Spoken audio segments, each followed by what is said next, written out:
Okay, so as a result from yesterday's Guru Shishya lecture, um, I am inspired to begin today's lecture, today's piece with starting off with the mantra just so that we can ground. And the mantra that we are going to be chanting this evening is Asadoma.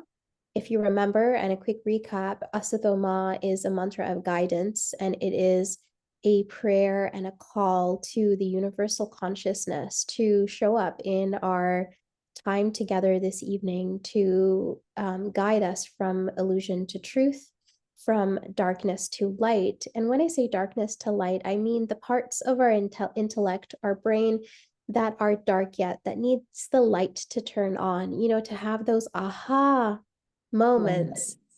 And that is what we're going to be asking the universal conscious for us all, including me. I'm also a student. I learn from you also. You are my teachers.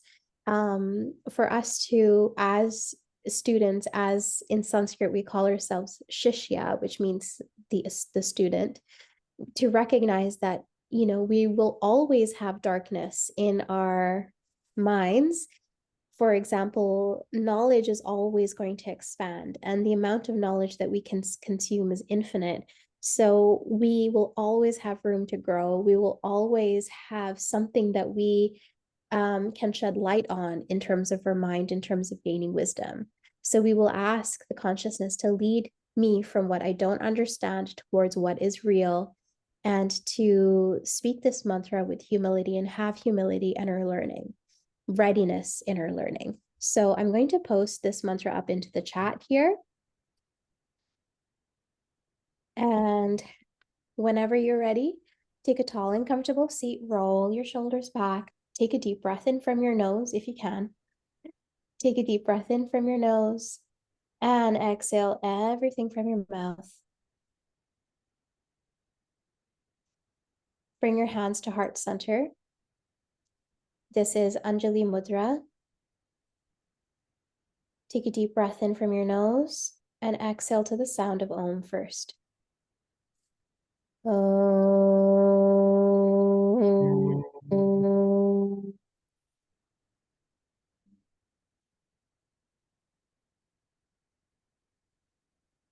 Take a look at what is in the chat here so you can follow along with the mantra. And we'll begin the mantra now. Take a deep breath in for the mantra. Om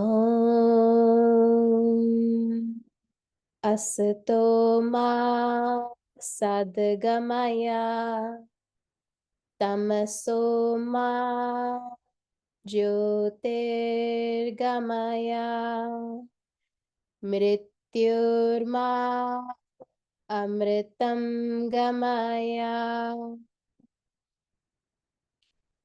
Om Shanti, Shanti, Shanti.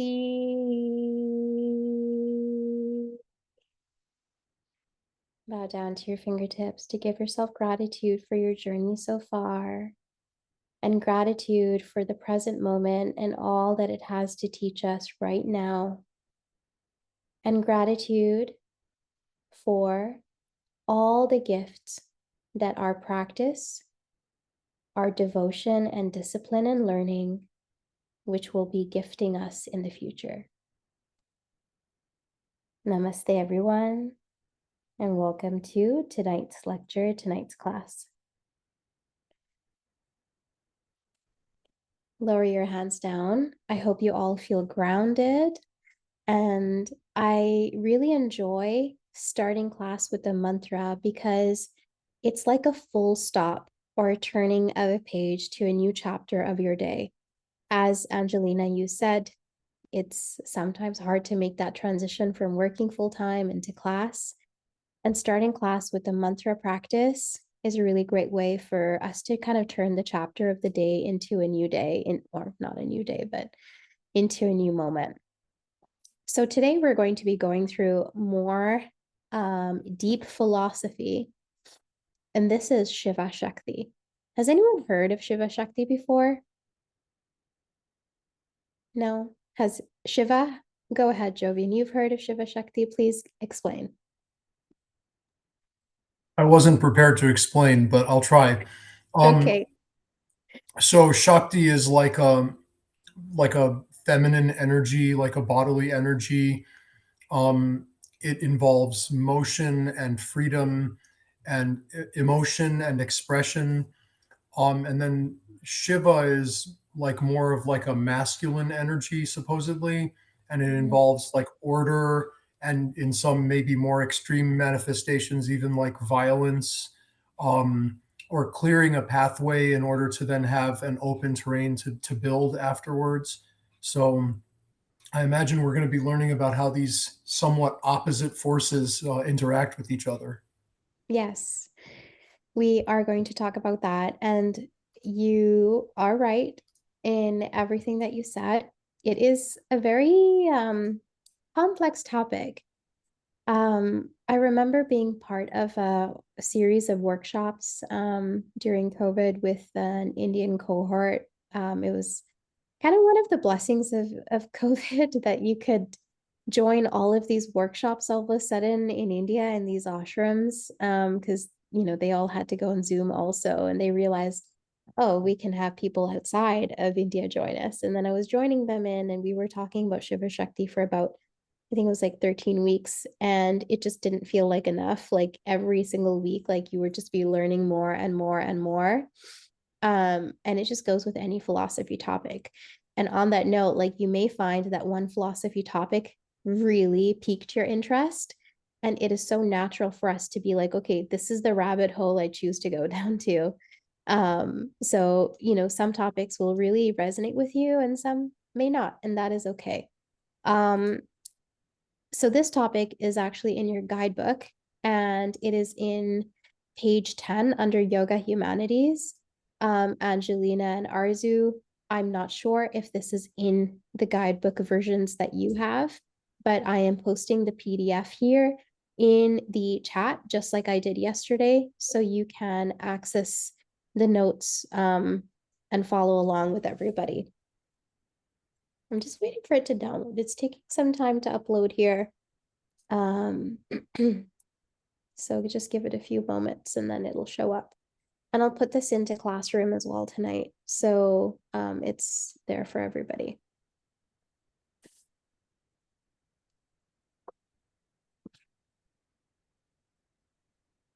Okay.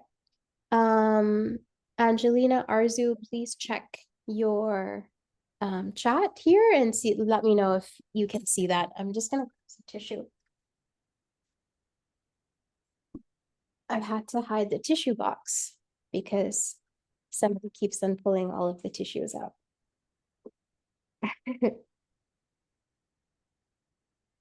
And it's become a game.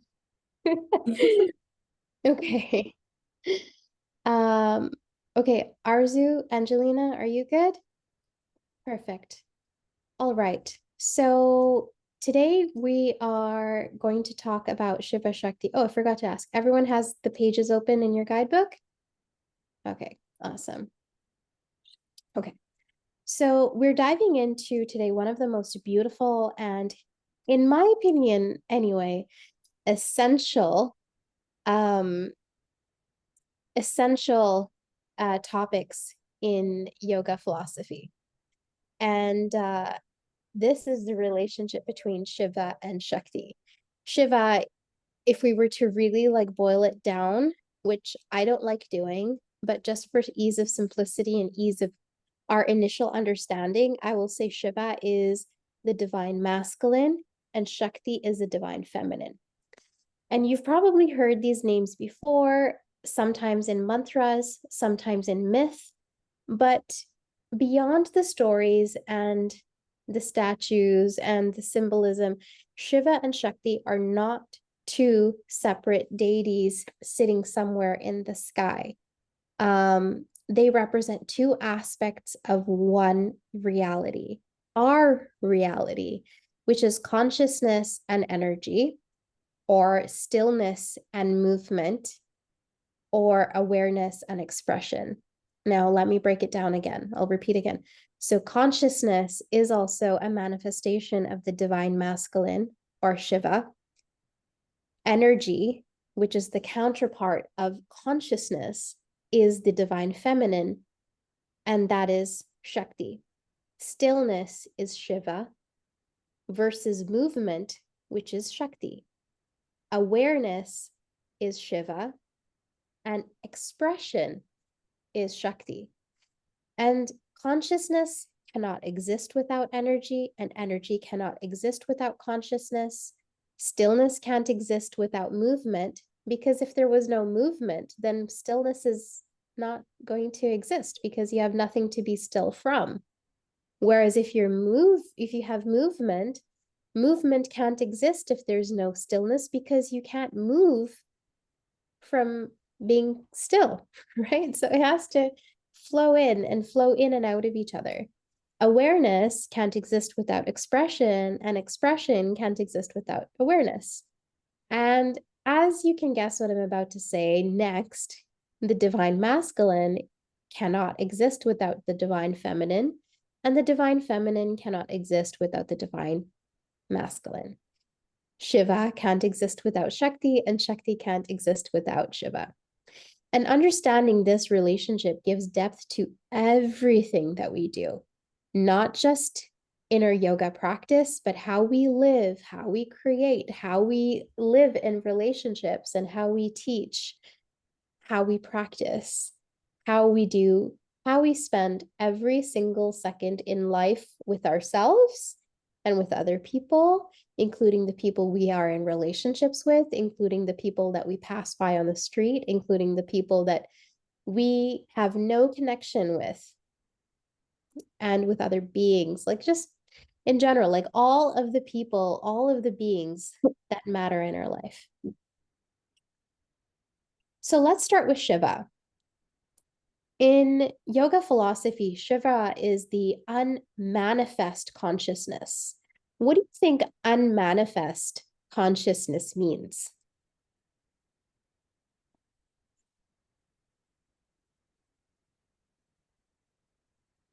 Go ahead.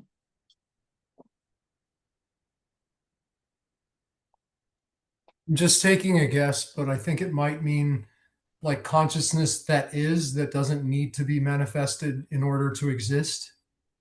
Yeah. So on that train of thought, breaking that down, you have thoughts right now, but is there any documentation that says that your thoughts are existing? I No. don't currently have such a device attached to me. That's logging it and putting it on the internet. No. I know, that's what's left, right? We might be getting that device in like 20 years, 10 years, Oh no. right? Oh no. And I think at that point we will all be volunteer yogis because I don't know about you, but I'm not too hot about that. But Hmm. anyway, but yeah, there is no such device currently. And there is no documentation in terms of your thoughts in being in existence. But the fact that I see you and I know that Jovian does exist, and I have an understanding that Jovian does think, and we all think, it's not just Jovian, we all think that his thoughts do exist, his feelings, his emotions do exist, but there is nothing in concrete form, nothing tangible. This is a mouse, but nothing tangible that I can feel that exists that represents his thoughts right now. I mean, this is not our thought right now. We're not thinking about this. We're not thinking about this. Scotty's. We're Our thoughts don't have any proof of existence. So that is known as the unmanifest consciousness, that this is pure awareness and it is the witness behind all experience. It does exist, but it is just unmanifested. And when we say the word unmanifest, we just mean that it is not tangible. You can't feel it with your senses. And another thing about, the unmanifest consciousness, this also means and is a nod to the things that will exist but do not exist yet. But the fact that there is a desire for their existence, it means that it does exist. right? Okay, is there anyone, because usually this kind of like is a bit of a, okay, This is also Buddhism too. Like Buddhism talk about this all the time. all the time. Yeah. Is Perfect. it there? Is it not there? Perfect. Okay, so I'm looking around my house, thinking about what can I see that, oh, oh shoot. Okay, so here I have, does anyone know what this is? Is that a coaster? What is that? The poster, yeah. I would say coaster. Yeah, okay. It's a Okay. coaster. This is a coaster. So at some point in time, coasters did not exist, right? I don't know when. I don't know the history of coasters, but there was a point in time that a coaster did not exist. And someone somewhere in their head thought, you know, what would be great would be to have a surface to put my glass full of my drink of choice on it so that my table doesn't get dirty and other things that coasters do. And they thought, okay, let's make this. But before that, that little spark in their brain, that was the unmanifest consciousness that existed of, oh, wouldn't this be a good idea? And then the spark of, okay, let's make it. That's Shakti, bringing from pure awareness, bringing from that witness, bringing that into the then manifest. And when we say manifest, we mean it's tangible. I can touch this. I see this. When I knock on it or when I put it against the table, I can hear it. Thankfully, I can't smell it, but if I wanted to, I'm sure I could. And that is what is manifest. So that is Shakti. So, okay, bringing it back to Shiva, Shiva is an unmanifest consciousness. This is what things that don't exist. It could be ideas, it could be thoughts. It's also our awareness. It is the fact that we think, it's the fact that we have emotions and feelings. And it is us being the witness behind all of this experience. And not just, you know, okay, I'm sitting here, I see you, that's my Shiva. Actually, it is more deeper than that. It is the stillness within us. It is the silence beneath all of the sound. It is the space in which everything arises. It is that higher consciousness, if you may, that is sitting still within us, that is observing, that is having this human experience. You can say it's our soul, but it's that aspect of us, the higher self, our higher truth, maybe, that is experiencing this life form that we have, is experiencing what it's like to have a human experience in the life of Leanne or in the life of Araceli. And if you imagine the surface of a lake, Shiva is the depth of the lake, unmoving, clear, and limitless. And in the context of our own practice of yoga and meditation and pranayama, Shiva is that state of awareness that we can touch in meditation or even in Shavasana, where we become the quiet observer who simply knows. And when we're in that state, we are unreactive. We don't react to our thoughts. We don't grasp for things. We don't go seeking. We just witness and we are aware. And there's a chant that is Om Namah Shivaya. Has anyone heard of this one? Okay. Om Namah Shivaya. This is a chant where we are really saluting to that inner presence. Om Namah Shivaya is a chant to invoke your inner Shiva. It is a chant to invoke Shakti. I keep on saying Shakti, Shiva around you, and to invoke that sense of stillness, that inner presence, and that consciousness that never changes, even as life is moving forward and moving around you. I'll put the mantra in the chat and feel free to research this. And whenever we're in class next time together, I'll incorporate that chant, or maybe we can do that tonight before we close.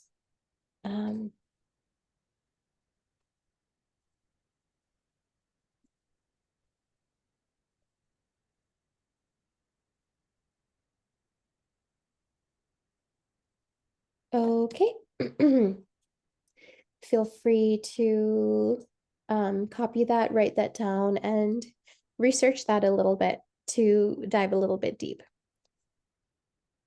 So I want you to take a moment and I want you to reflect on when you have experienced this Shiva state. Maybe it's in stillness after asana or in meditation, or is there a moment in your daily life where time seems to stop? For example, in one cohort, we had a dancer, and she said, whenever I dance, it's like the perfect paradox, like as she's like moving and dancing, but inside she's still. And she taps into that nothingness, into that consciousness. So I'd like you to take about 5 minutes just to journal about that. I'm going to put the question here in the chat so that you can write it down.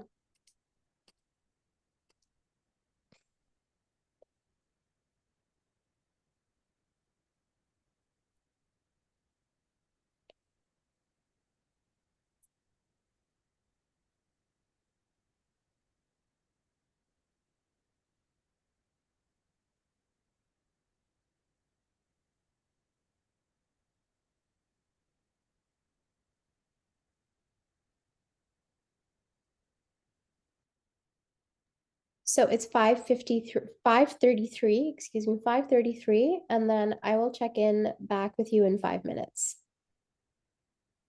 Please journal using these prompts in the chat.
Okay.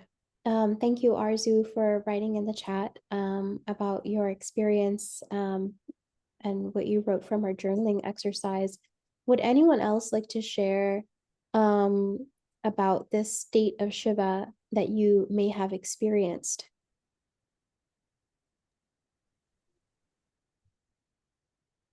Yes, go ahead, Can I? Pei. Okay. Mhm. Well, I will try to explain. I hope you understand me.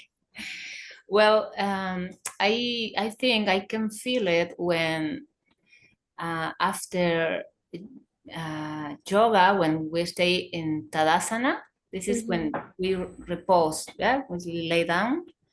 So in that moment that I can, all my senses are in that present moment, I really can feel, at the first I can feel my body and I can feel my breath and I can hear what I'm thinking. So not just my thought, but feeling, thoughts, and something more. And then I can even imagine things. And sometimes when I can get deep in that field, I can feel enthusiasm to do something, to do some ideas I can imagine in that moment. And that I feel so powerful, that sensation, you know? Yeah. Okay. Thank you so much, Araceli. I love how you mentioned how it makes you feel so powerful. And it's that's the power of Shiva, the divine masculine in us and in the world around us. So thank you so much for sharing. Yeah. And Pei, you had your hand up earlier too. Yes, I am still trying to understand what Shiva really means. However, I do have a two that I want to share, and then I would like you to tell me if the second one or the first one is the Shiva. The first one is every single day I meditate, and then sometimes sometimes when there's a moment that I understand something, like I'm like, it's more like a, oh, I see, like, oh, so this is what it is kind of thing. When I started to have that, oh, now I understand kind of thing, and then there's a bright lights will coming into my body. Either sometimes can be outshine, sometimes can be me taking in, and then in that moment, I don't I don't necessarily feel the stillness, but I do feel like I'm in a slow motion. Like everything is in a slow motion, like the movie slow motion. And I do see that. And then I see that I'm getting there more and more often right now. I don't know if that's a Shiva, and also the sunrise, when I'm actually seeing the sunrise, when the sun started to picking up, and then just the bright started coming out. And then before I know it, I will realize that there's a smile on my face kind of thing, like I didn't even notice. And then there's a second one is I'm not sure if that's a Shiva, is when I am during the time that I am athlete, before when my name get called to get on the ring to fight, there is a moment I don't know how to explain it. Before my name gets called, it's all nervous, have to go to the bathroom, like getting myself ready. But the moment that my name gets called, that I have to step on the ring, remember, get ready to fight. There were that moment that my mind kind of went blank, like that's a still moment, like nothing is moving. The judge was there, the person I need to fight compete is there, everybody else, my master is behind me, everybody is there waiting for me. And then that is a still moment, like nothing is moving until the judge say go, like there's a hand movement say okay, go fight. So during that still moment in my mind, it's okay, this is it, win or lose, this is it. And then even though that's the only thought I have, but the time, I feel like either the time is still or going really fast. And then the judge say go, and then you just start fighting, and then the time starts speeding up. Is that the moment? I'm not sure. Yeah, it is. It is. It's It very is? similar to, the story that one of our past graduates was talking about. She's a professional dancer, and she was saying that my body is moving, I'm listening to the music, but inside I'm completely still. I don't know who's there. I don't know who's watching. It doesn't matter to me how many people are there. I'm still in my head. I am still. And that I thought was a beautiful example. And yours is really, really beautiful as well, about, just that little drop where time stops and then you become very, very still. And that is an example of Shiva consciousness, where we really bring that in to dominate us, and to dominate us for good reason. And then from there, you move into action. And then that's where Shakti comes in. Shakti is power. Yes, yes. So Shakti is empowered by Shiva, and then Shiva is empowered by Shakti. So it's this beautiful play. And how do you feel after a match? After the match, normally it's really happy because I win most of the time. And okay.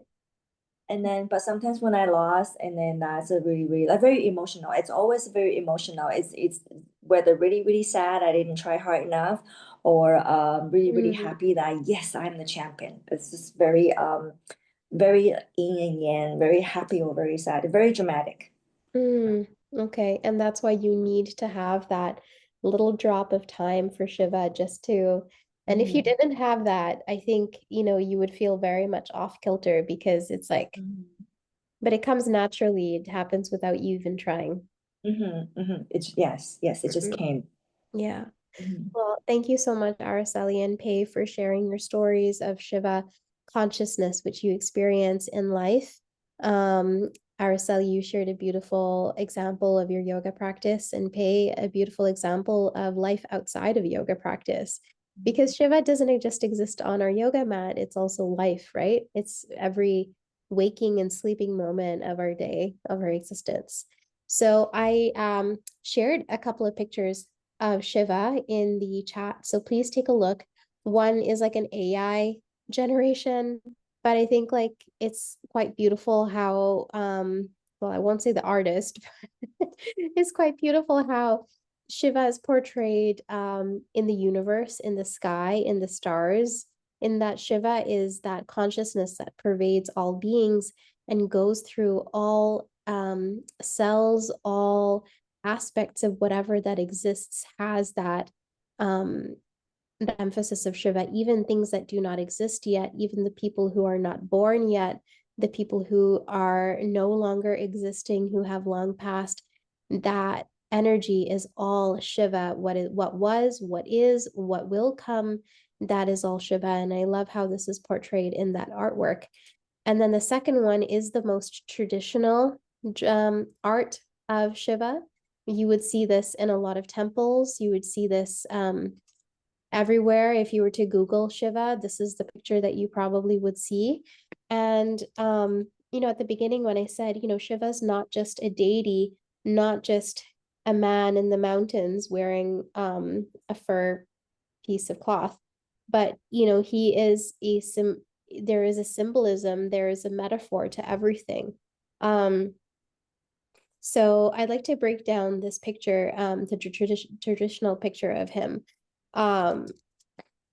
So one second, I'm just gonna pull up my notes here.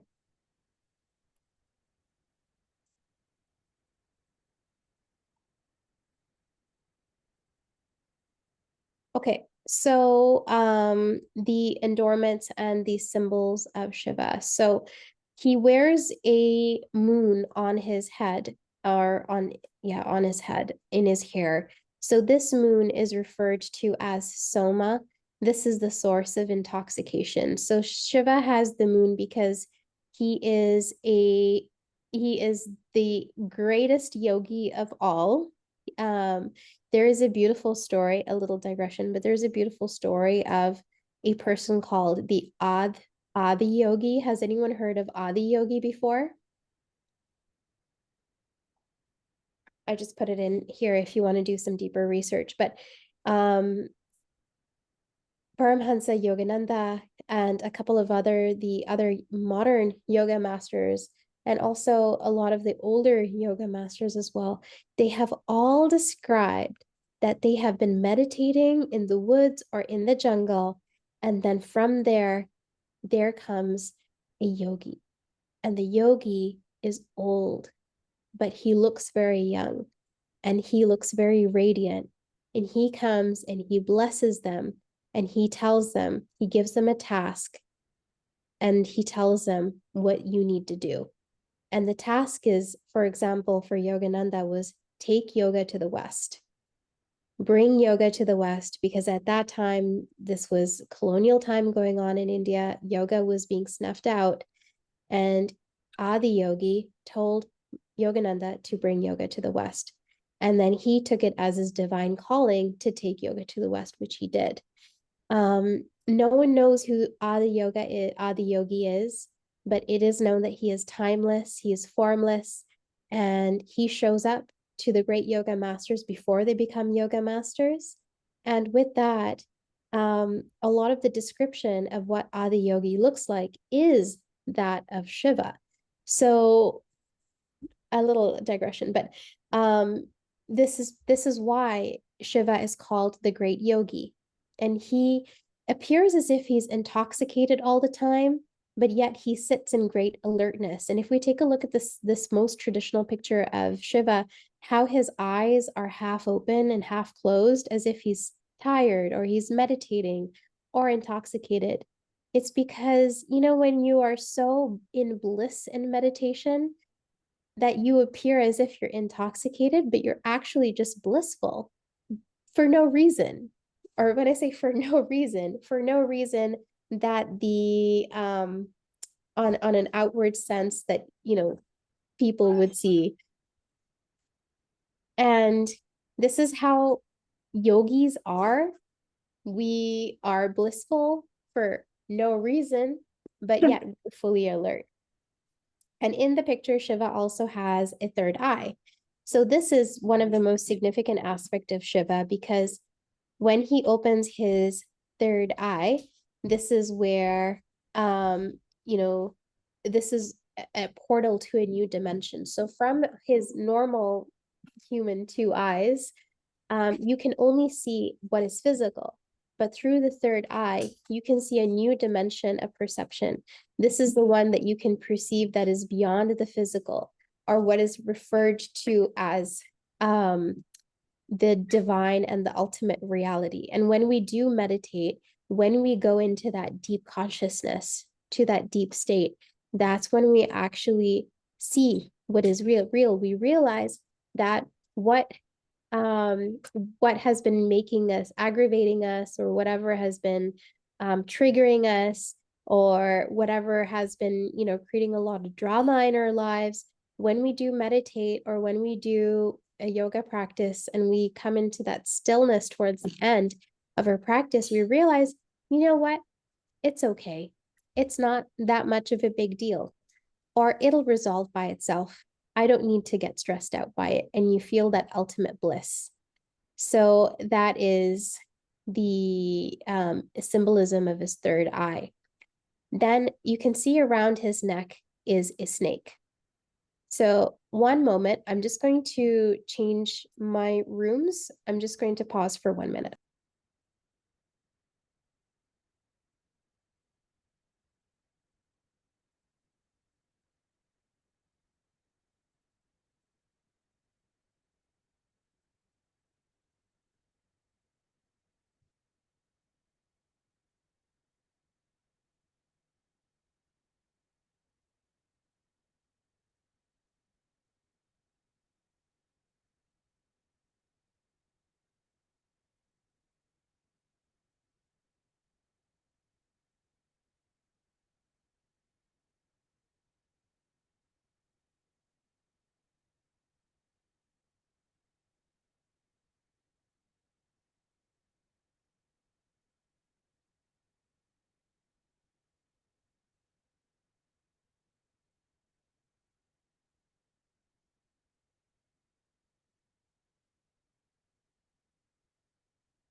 Hello, everyone. Thank you so much for bearing with me while I just shift into another room.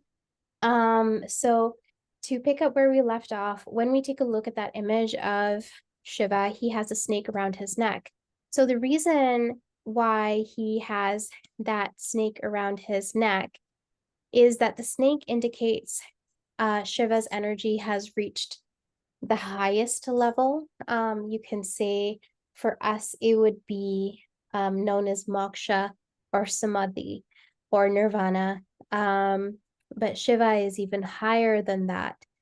That is the peak. And if we think about Kundalini energy also, Shiva's snake is a direct reference to the Kundalini. When we think about meditation, and when we do reach samadhi, there is something known as a Kundalini rising. And it is where your practice slowly by slowly works through all of the energy centers of your body, known as your chakras. And one by one, as your chakras are more and more open, more and more, not open, but more and more balanced is the correct term. Your chakras slowly then are ready and available for a Kundalini opening or a samadhi or enlightenment, as we can say. And in meditation, what this actually feels like is that there's an uncoiling that happens at the bottom of your tailbone or towards the base of your spine. And you can feel this. This is a physical sensation. This uncoiling happens. And with that uncoiling, it is like a spring that opens, and it is a serpent-like feeling. As the spring of the serpent opens, it opens and opens and opens and opens, and it goes all through your chakras. It goes towards the top of the crown of your head, and you physically feel hot, flush.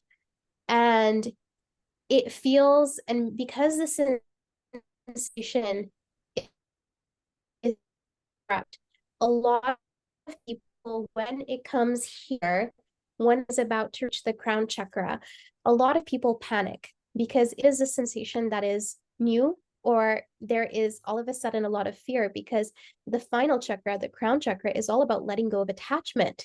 And we have a lot of attachments for the love of our families, attachments for the love of our life, of our body, and these are all considered attachments. It's great that we have them, but how attached are we? And the idea of us having these attachments and the idea of who are we without them is scary. So when the snake or the coiling of the Kundalini rises up until here, a lot of people have fear, and then it goes back down, and it goes back down in a flash. But when we are so aware of Shiva consciousness, and when we are understanding that that everything will still be the way that it is, but I will be different. I will be aware. I will have more Shiva consciousness and trust that feeling. Then that's when we also can reach a peak enlightenment or have reached for samadhi. Samadhi means enlightenment, by the way. So the snake is a symbolism for Kundalini, and Kundalini is the unmanifest energy within you. And right now, if we were to think about our Kundalini energy, it is a coiled up snake. It is hard to see unless it moves. And that's why when you do have a Kundalini awakening, it is a physical sensation. And Kundalini is also such that when it moves, you then realize how much power you have. I have been in the presence of many, many great yogis and masters, and also spiritual teachers and guides. And one thing that I've noticed with many of them is that sitting in their presence, you feel a lot of warmth, you feel flush, you feel hot, and it doesn't matter how cold it is outside. I am always sweating when I'm around them, and that's because they have had their Kundalini awakened. And when their Kundalini awakens, there is so much power that the room feels warm. So let's move on to the next one. And this is the trident. It is known as the Trishul. And this is the trident with the drum. This symbolizes the three fundamental aspects of our life. And this is the Pingala, Ida, and Sushumana Nadi, which is also which also translates to the man, woman, and divine. Shiva, Shakti, and the divine. These are our three basic nadis. These are energy channels. The left, which is the Pingala, the Ida, which is the right, and Sushumna, which is the center. And these are our own energy bodies in our own human body system. Mike is going to come.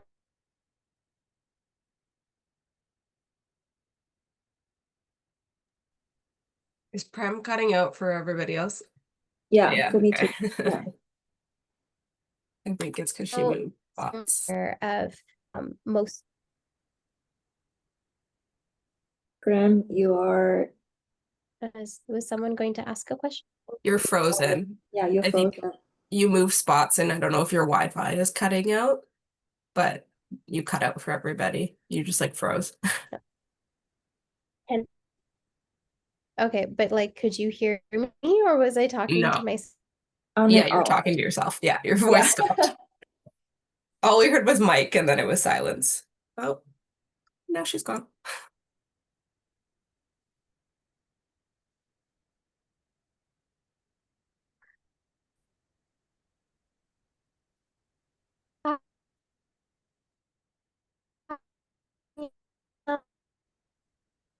Is someone is talking? Can you hear me now? Yes. Yeah, Yeah. but it might be the spot that you're in if you move. Yeah. Yeah, I think it might be a bad spot. because it keeps doing it on and off. Okay, 1 second. I think it picked up the neighbor's internet. Oh.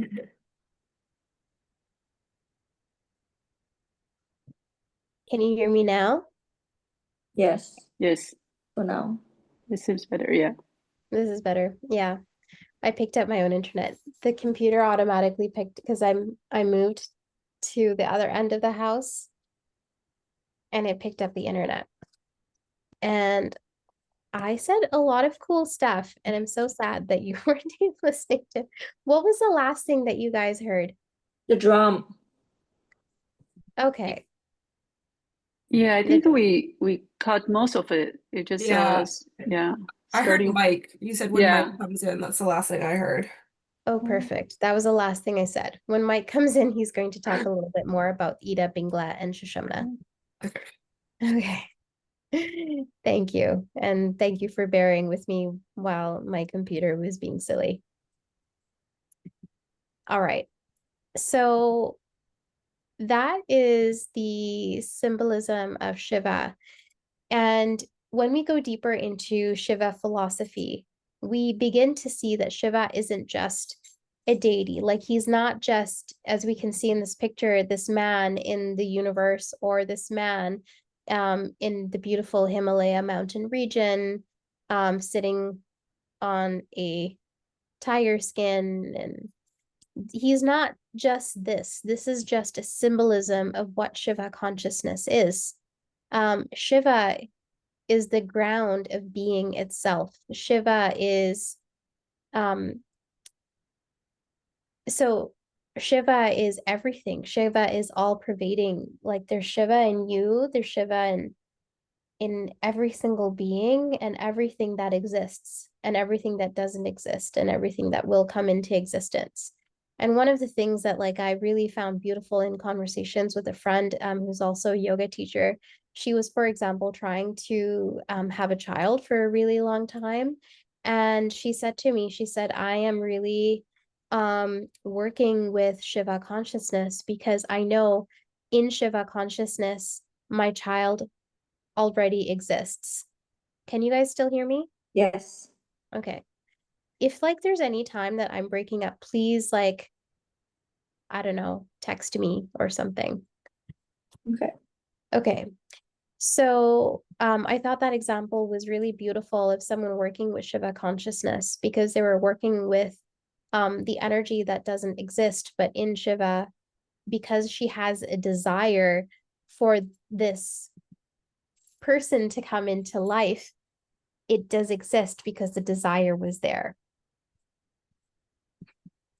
So in texts like the Shiva Sutras and the Vijnana Bhairava Tantra, I've actually put in a list of these texts here if you wish to go deeper ever.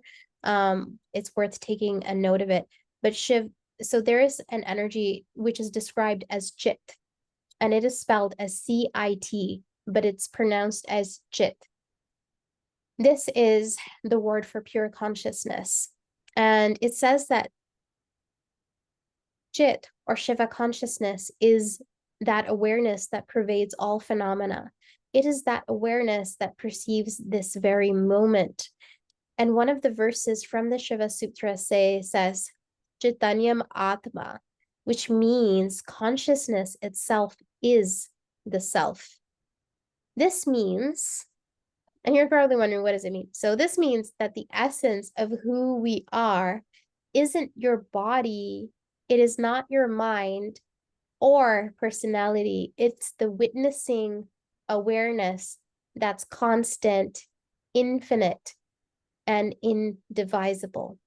So when we rest in meditation and experience that vast stillness behind thought, we're experiencing the Shiva principle directly, not as mythology, but as truth. So before we go into elaborating on Shakti now, I want you to take 3 minutes and journal on these questions. I'm going to pop them into the chat now, and you can write this out. I also have a question Yes. once you type that in.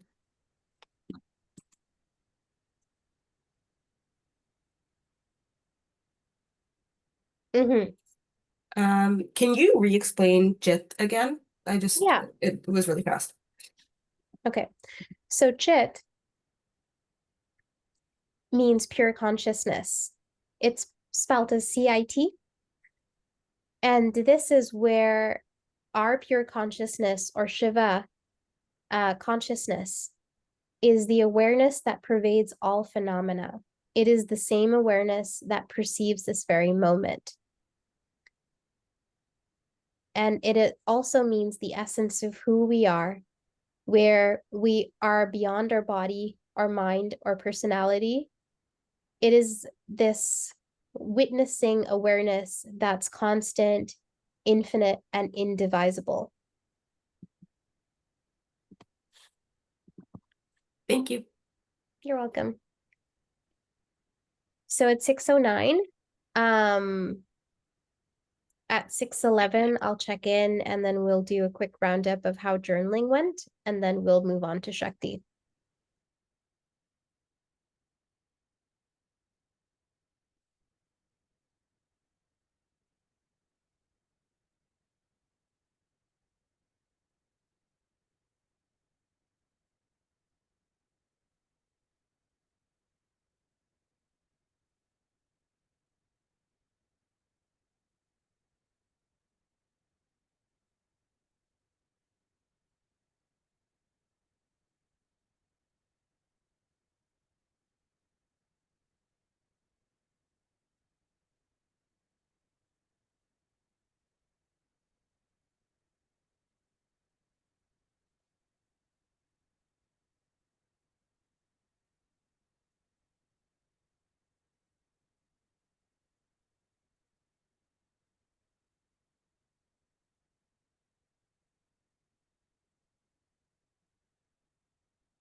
Okay, everyone, checking back in with you guys. How's that journaling exercise for you?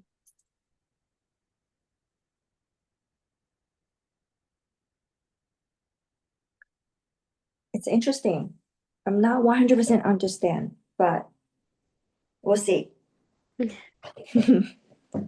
Thank you, Pei. And Jovian, you had your hand up. Yeah, I thought it was an interesting thing to reflect on. I, saw the two sides of the question. One was about practice, and then one was about when we're a teacher. And since I don't have experience teaching yoga so far, not very much experience, but I do have a lot of experience as a teacher of what I teach for 20 years now, basically 21 years. One thing that I could really relate to in the way that you wrote the question, Prem, I'm just scrolling back up the second part of the question.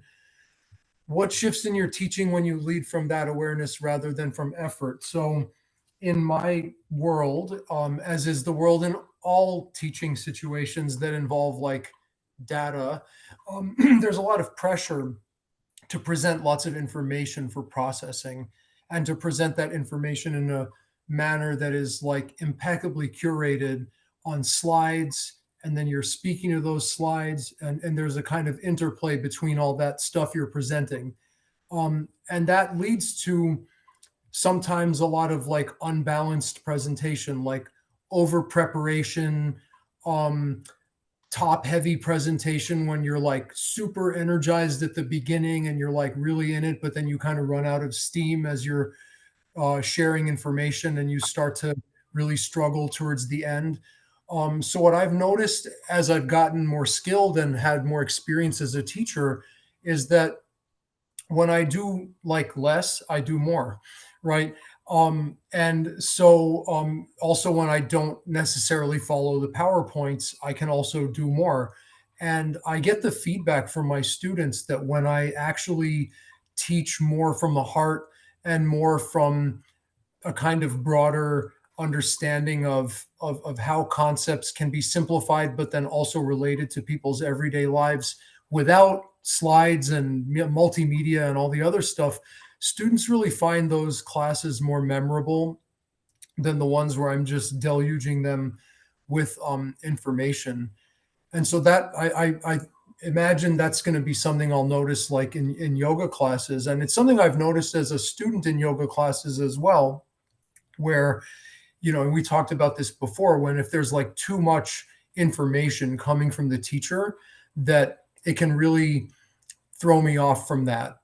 So there's a kind of awareness I think we have to have as teachers of yoga or anything else, that like less is more, and listen to that or be aware of that feedback from your students or your audience, like what they want next, instead of, oh, I've got to get through my material and I've got to speak faster to get through it all, before my deadline, right? So there's that. And then about being in class, one of the interesting things that I noticed is that it could be in any pose. Certainly Shavasana is a good candidate, but it could be in any pose where if I feel like I'm confident and steady in a pose and I feel a sense of ease, what I wrote is that I suddenly feel like I retreat into myself with all of the feedback of my five senses, and then I can start to integrate those back sort of behind the body, behind the mind, in this kind of Shiva space. And what I find is that that leads to the most unexpected insights, connections, and reflections that could be like memories that I haven't thought about in a long time, or different syntheses of things I've been thinking. They suddenly kind of come together in new ways. So there's a certain kind of like receptivity. I've experienced it in like Warrior 2, for example, or even in like handstand, for example, like after holding it for like 45 seconds and then just kind of like giving in, like, yeah, this is where I'm going to be. And then suddenly, stuff comes back, and it's just a very powerful space to be in.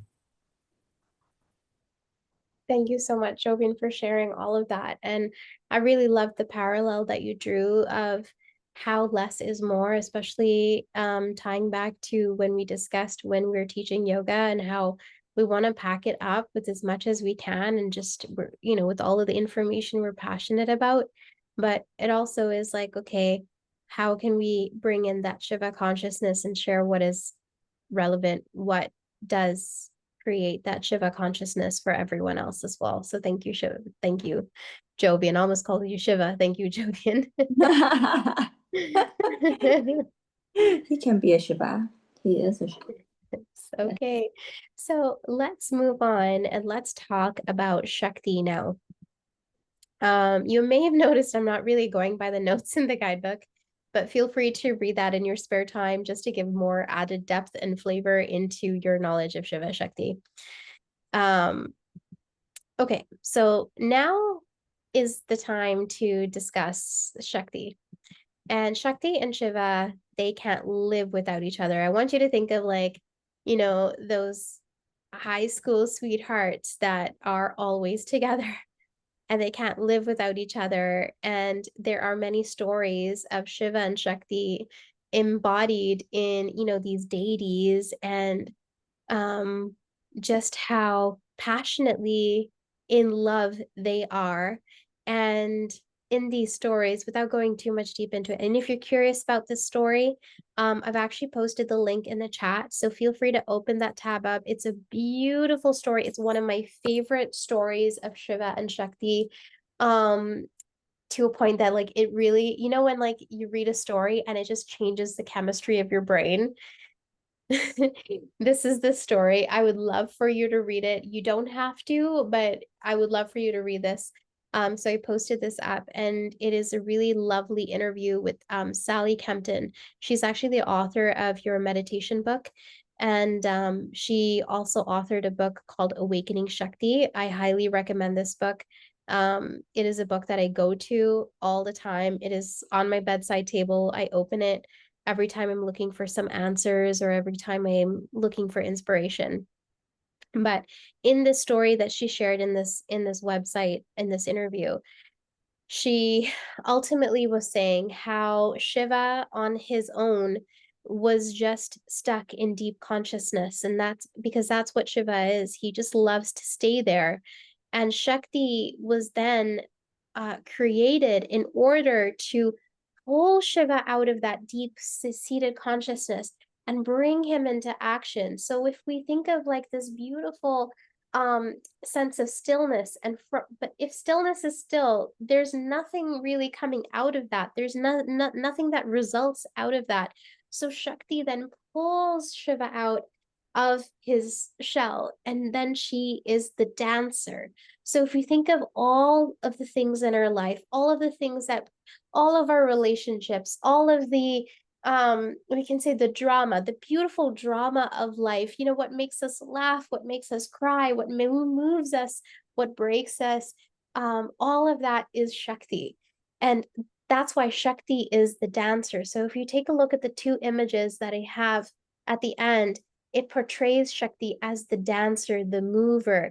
And this is what brings from the unmanifest to the manifest. So remember when I showed you that coaster?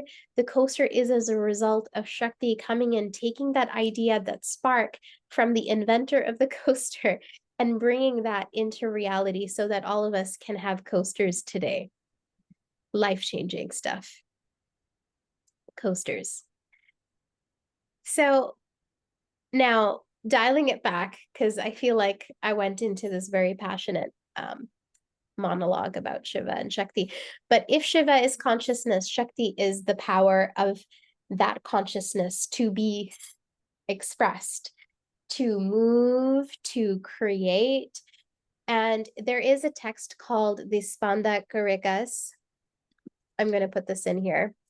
And this is the foundational text of Kashmiri Shaivism. And in this text, there is a word that is used that means vibration or throb. This is the word spanda. Please take a note of it.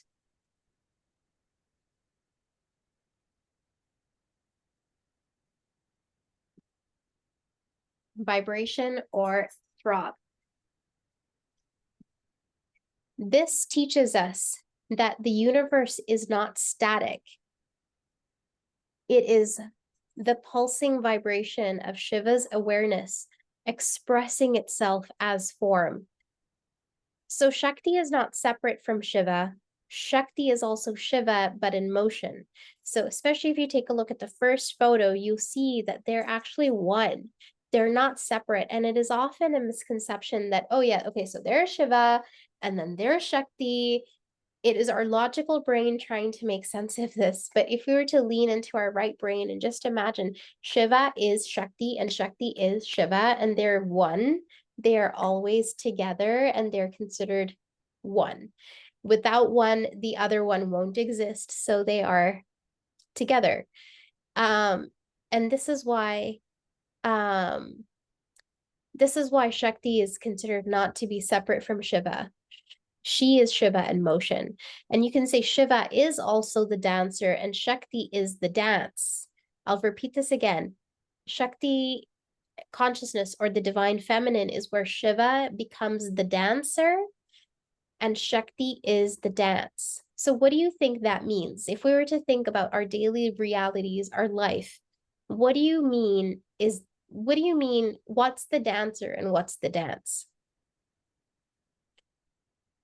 The recipe is the dance, and then the chef who make it happen is the dancer.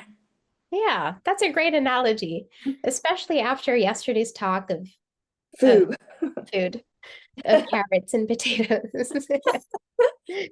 Love it. Thank you, Pei. No problem. And to bring it down a little bit more deeper, it means that you are not the dancer, you are the dance. But everything that you are doing, everything that you are creating is the dance, wait. Creating it's a dance, but Yes. action Yeah. is the dancer. Yes. Absolutely. Okay. And it is something that does need time to think of and to like really make sense of. I feel like that if Shiva is the dancer, that means that you are the consciousness within. And all of these things that you are manifesting, that you're bringing into a reality, for example, you doing this yoga teacher training program, that is the dance, but you are the dancer. So even better, Shiva is the still point at the center of the dance. So Shiva will always be the epicenter of everything. And Shakti is doing all of the things, bringing things into reality outside of that. So every breath that you take, every thought, every sensation, every feeling, every emotion, that is Shakti. That is the intelligent movement of consciousness. I'll repeat that again. That is in the intelligent movement of consciousness. And when we understand this, we actually realize that everything in our life becomes so sacred because we begin to see it divinity in action, divinity in everything that moves. So in our body. Sorry, can you repeat that? You said in every movement, in every breath is the. What did you say? I forgot. Okay. I said in every breath that we take and Yeah. every thought we think and every sensation we feel or experience, that is Shakti. And that is the intelligent movement of consciousness. Intelligent movement of consciousness? Of consciousness, yes. So when we think about we want to become a yoga teacher, that is Shiva, and we were here now training in action with you, that is Shakti. That's correct. And even that desire of that from the moment, that's a great example, Pei. So from the moment you say, oh, I'd like to be a yoga teacher, or I'd like to do a yoga teacher training, that's Shiva. But then the actions that you take to do that, from booking, from doing all of the tuition, and from preparing yourself, preparing your schedule, making it to classes, that is Shakti. So Shakti brings that desire into your reality. Okay, so in our subtle body, this creative force is also mirrored as Kundalini Shakti. And this is why when we take a look at the earlier photo that I shared of Shiva, he's got the snake, and this is the coiled energy at the base of our spine. And when this energy awakens and rises through our central channel, which is our chakras, it is said to meet Shiva, the pure awareness at the crown of our head. And this meeting is symbolic of moksha, or liberation. And this is the realization that energy and consciousness were never separate to begin with. And I can tell you that feeling is physical as well it is as spiritual. I don't know if anyone's ever experienced that, but it does change you. It does change you so much where you actually realize where you need to focus in life and what really does matter putting your energy in and what really doesn't.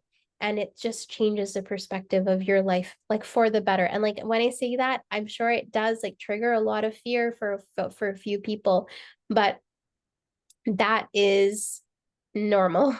It is scary because you're like, oh, but I like my life the way it is.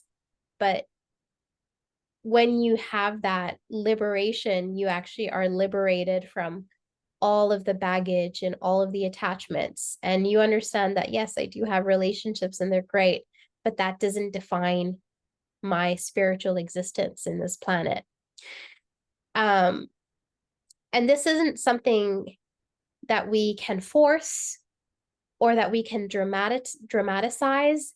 And I just want to segue for a moment because this is something that I feel like as my teacher for you right now in this course, it is like my duty to explain that there are a lot of people that actually capitalize on this.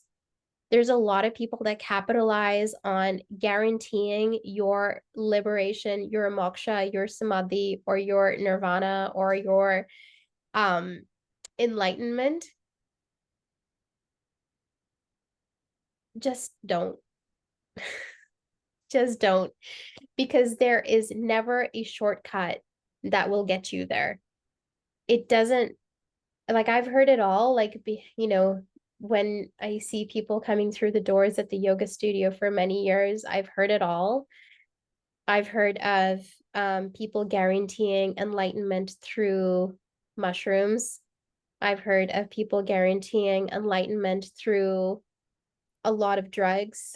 I've heard people guaranteeing enlightenment through, going to a beach retreat in Bali, which sounds great, but you can't guarantee it, and you can't force it. And again, just emphasizing, you cannot dramatize it.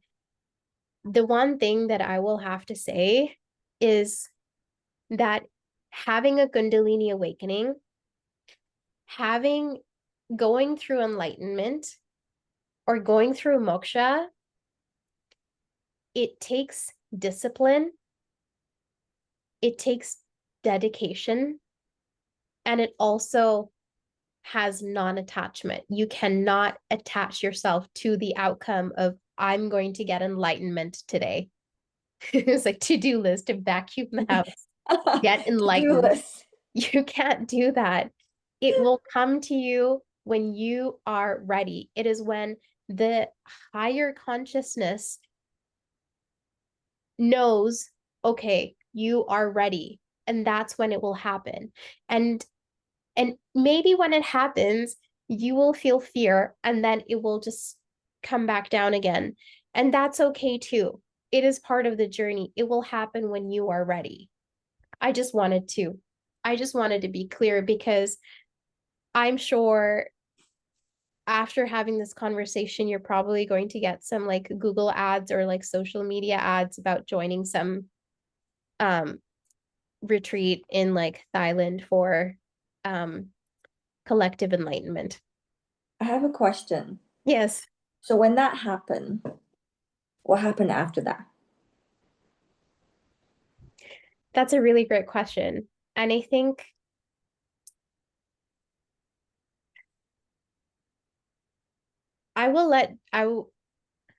okay, so I've experienced it, but I will say that at the very end moment when I could feel the rising here, I got really scared.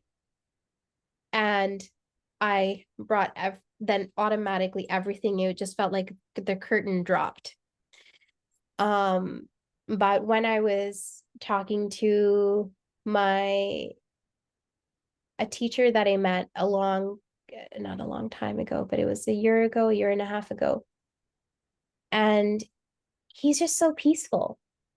He's just so peaceful. And, people come to him and they're sharing their problems, and he's just like so peaceful about it, not getting involved.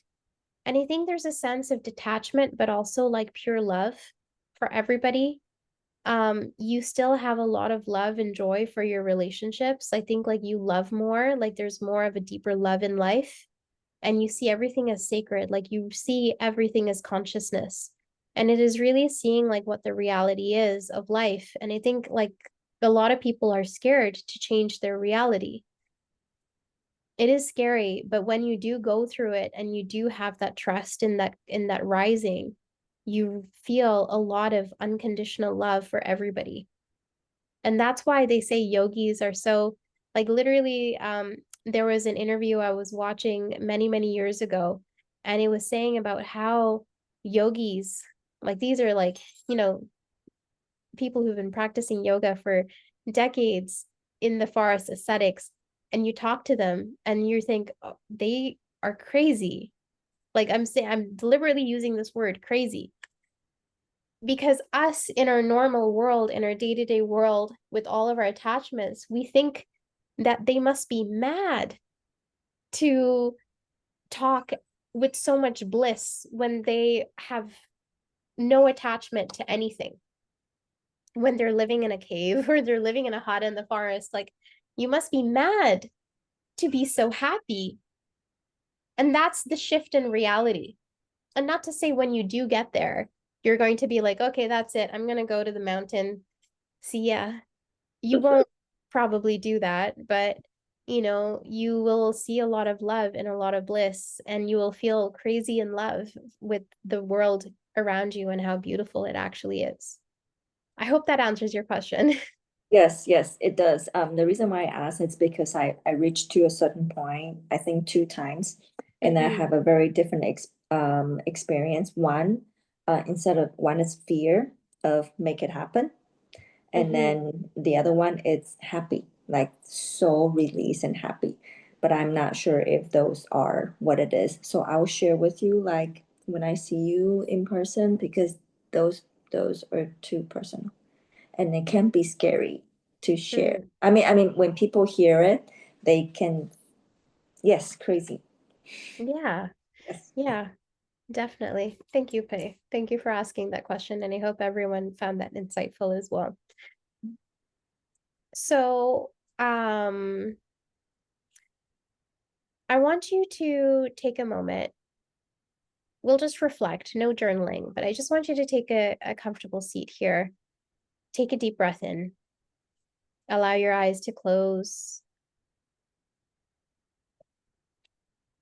And reflect on how Shiva and Shakti are both present in asana. How Shiva, or stillness, is present in holding a posture.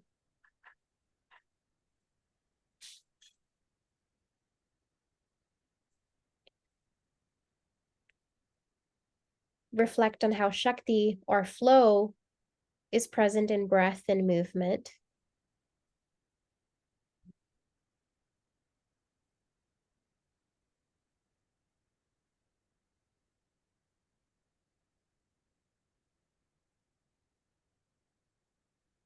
And reflect in awareness of both simultaneously, where in yoga, there is that union of Shiva and Shakti.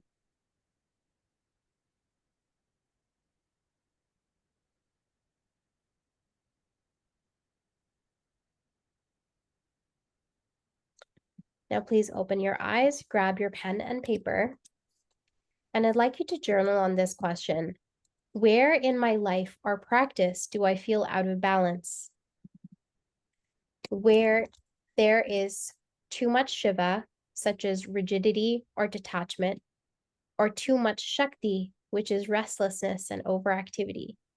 And what would harmony look like? And to clarify, yes, if you do have too much of one, you do have that, it's called the shadow elements of Shiva or Shakti. So if you're too much Shiva, you become rigid or detached. If you are too much on Shakti, you become restless and overactive.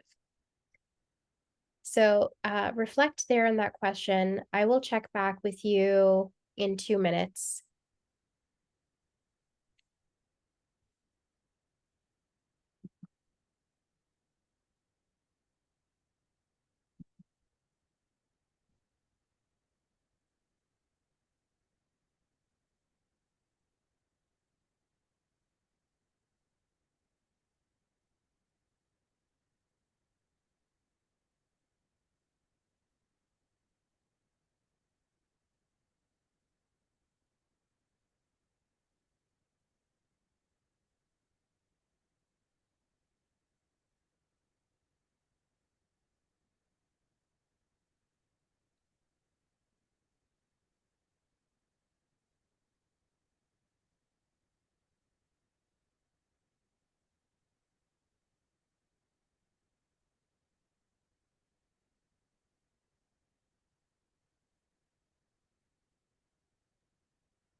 Okay, so you can take a pause from writing. Feel free to expand more after this class when you're on break or after 9:30 if you have energy still. But how was that journaling experience for you? Would anyone like to share from that?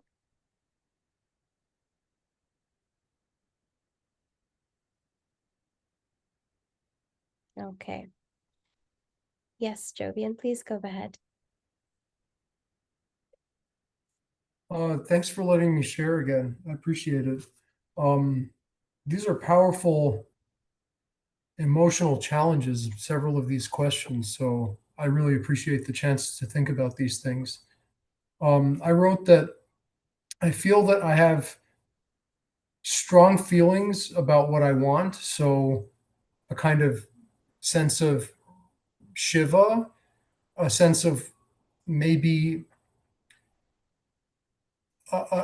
maybe too much attachment to a particular set of goals, and then I then feel that like that I know what I want, and then I have a sense of detachment about it because I'm not like pushing for it all the time.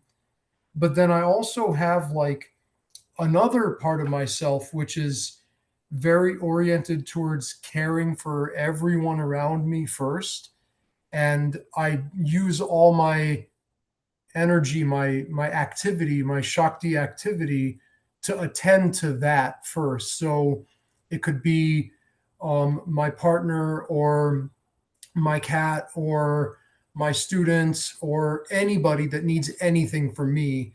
And then I subsequently feel like I don't really act on the thing that I really want, which is what my sort of Shiva energy tells me to look after. So for me, I wrote that harmony would be like not like in the self-indulgent way, but in the authentic way, like more self-care.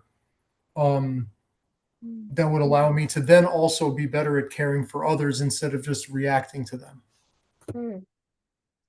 That's beautiful observation. Thank you so much for sharing, Jovian, and you're always welcome to share.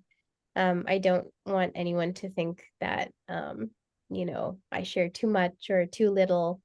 Your voice is and thoughts are always welcome. So thank you so much to sharing, Jovian. Okay. Or should I say Shiva, like my last typo last time.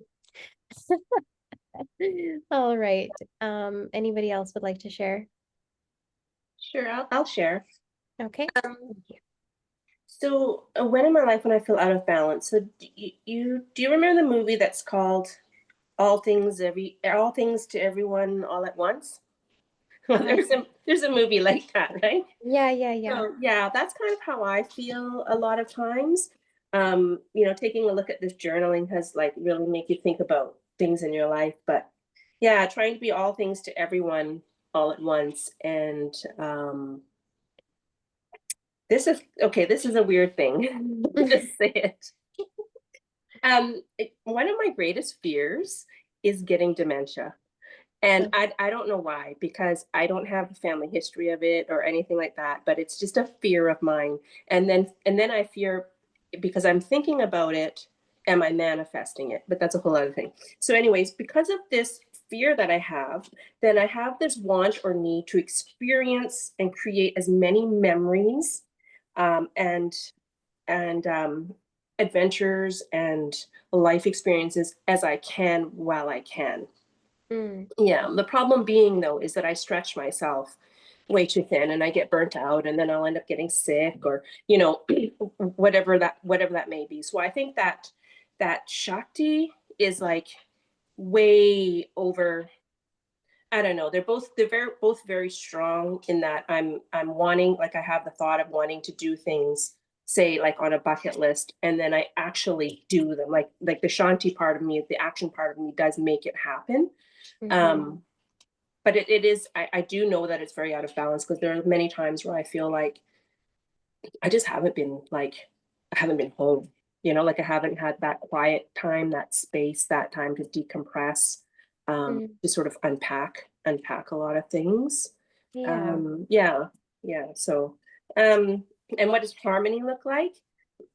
I guess it's just that realization that you can't be everywhere doing everything all at once, right? You're not taking care of yourself, or how can you take care of others even if you're like totally drained, right? Mentally, physically. Yeah. Thank you so much for sharing, Leanne. And I really do resonate with that. Being a Sagittarius, I think it's in my I am Sagittarius too. yeah, that's right. I remember. I think it just is like our way of like, this is how we're built, that we want to do everything and be everywhere and also please everyone all at once, right? So Yeah. I hear you. Work in progress also. Thank you for sharing. Hi, Angelina, you had your hand up as well. Yeah, I could share a little bit as well. I struggled with feeling like where I was out of balance because I feel like I flop between two. And like in my, I think, personal but also professional life, which seeps into my personal life. And sometimes I feel like I have like I'm in a space in which I'm comfortable with, and I am established myself in that space, and now I feel good, and I'm a little bit more rigid in that space versus before coming into that, I was very much more open to, just open to like having that space be challenged or being like my work always says, they're like, oh, you're so flexible. And I think on the outside I am, but on the inside I'm like, no, this, it doesn't feel balanced for me. It feels like I am very rigid and I'm very, like just stuck in my way. But then I also have these really big dreams, and then I have these really big emotions that I want to carry through. And so I find that I cycle through them throughout the year, and then I'm kind of like, okay, I want to do all of this, and I have a billion plans for myself, and I'm like, these are my goals, and at the end of the day, nobody cares about work. Like there's all these kind of things, but then like, well, my professional life is important to me too, because it's more so like I work in a nonprofit field, which is very fulfilling, but it's also very burnout heavy. So I'm like, well, I get fulfillment from that. And then so I just find that I ebb and I flow, like just depending on, I guess, where I'm at in my life and what other things happen. So I'm not really sure what Harvey would look like. I guess a little bit not as like a roller coaster, and that I can incorporate both in a way that actually does balance them out, and that I'm not having like one, I'm not feeling like in that state for a few months, and then I'm more in that like restless, overactive state 3 months later.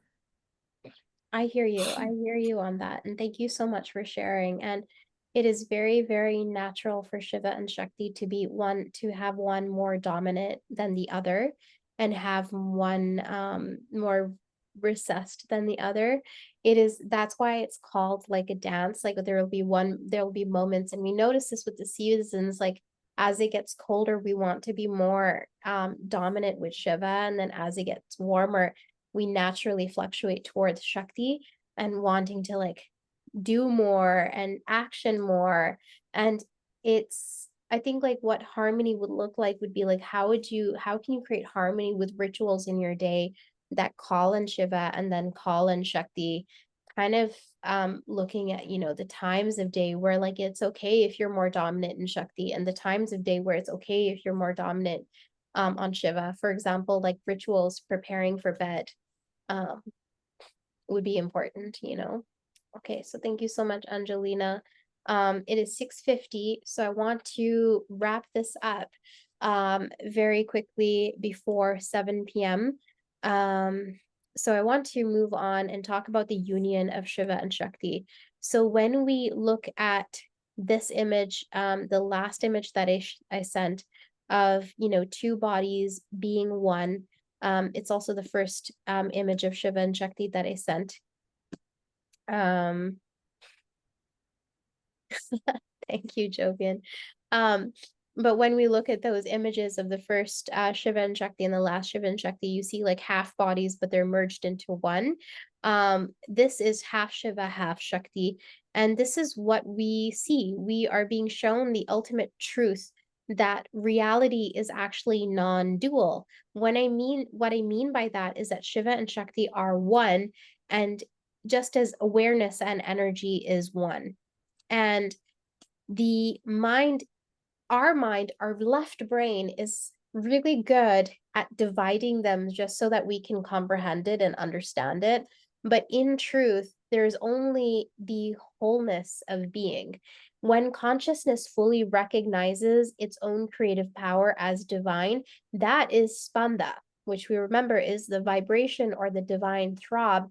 That is the pulse of enlightenment itself. So our yogic path then is not to transcend life, but it is to embody it consciously. So to let Shiva's awareness to flow through Shakti's expression. So as it says in the Vijnana Bhairava Tantra, it says between two breaths, the stillness that is Shiva is revealed. And in that stillness, every pulse of Shakti shines as sacred. I'll put this into the chat because it's a beautiful quote. And I don't know, maybe you'd like to write it up and put it on your mirror if you want.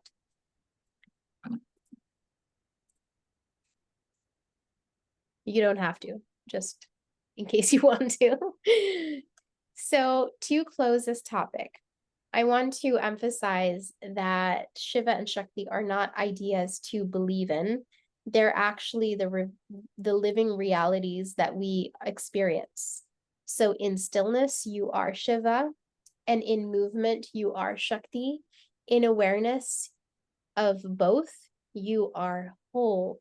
And when your practice becomes deeper and deeper. And what I mean by that is that, you know, as you continue going along your yoga journey and going down the rabbit holes that you are called to go down in, the more you realize that every breath you take is creation, and every exhale you take is dissolution. Every heartbeat is the eternal dance of Shiva and Shakti. And from that, everything that you create, every class that you create is the dance of Shiva and Shakti. Whether your students in the future know it or not, they're also partaking in this divine dance of Shiva and Shakti. It is something that's so beautiful to be aware. And once you are aware of it, you really do believe that everything is sacred. Life is truly sacred. When you guys are away for break, in about 6 minutes, I'm going to write a list of texts that and I'll drop it into the chat, and you can look into, if you're interested in learning more, going down deeper into this rabbit hole of Shiva and Shakti after this course. No pressure, just for your own interest. I'll drop those texts in as well. So that is a wrap on Shiva and Shakti. I did not go by the notes in the guidebook at all, but feel free to read that as well. Angelina, you're about to say something? Could you put the extra text in the Google Classroom as well? I will. Actually, Thank you. that's better. I will do that. Just because the chat disappears, so. Yeah, and you know, I'll take about 10 minutes and I'll put whatever I put in this chat, and I'll put it in Google Classroom too. Okay, great. Thank you. Yeah, no worries. Okay, so I wanted to quickly, in the last 5 minutes, just have a quick chat with you guys, just about just have a quick discussion about how philosophy is an invitation to a deeper practice. So this is, I would say this week, like, is the first week that we're really going deeper into philosophy. Yesterday we talked about centering and writing out an intention. And in yesterday's class, if you remember, we talked about tying your intention back into a philosophy aspect. And we talked about how you take that theme and you tie it to a UPA, like you tie it to one UPA, right? Do we remember this? Okay. So with that, I want you to just sort of reflect that sharing these little nuggets of wisdom of yoga philosophy in class, how would it elevate your yoga practice as a student? If you know you had teachers who were sharing these nuggets of wisdom, how would it elevate your practice?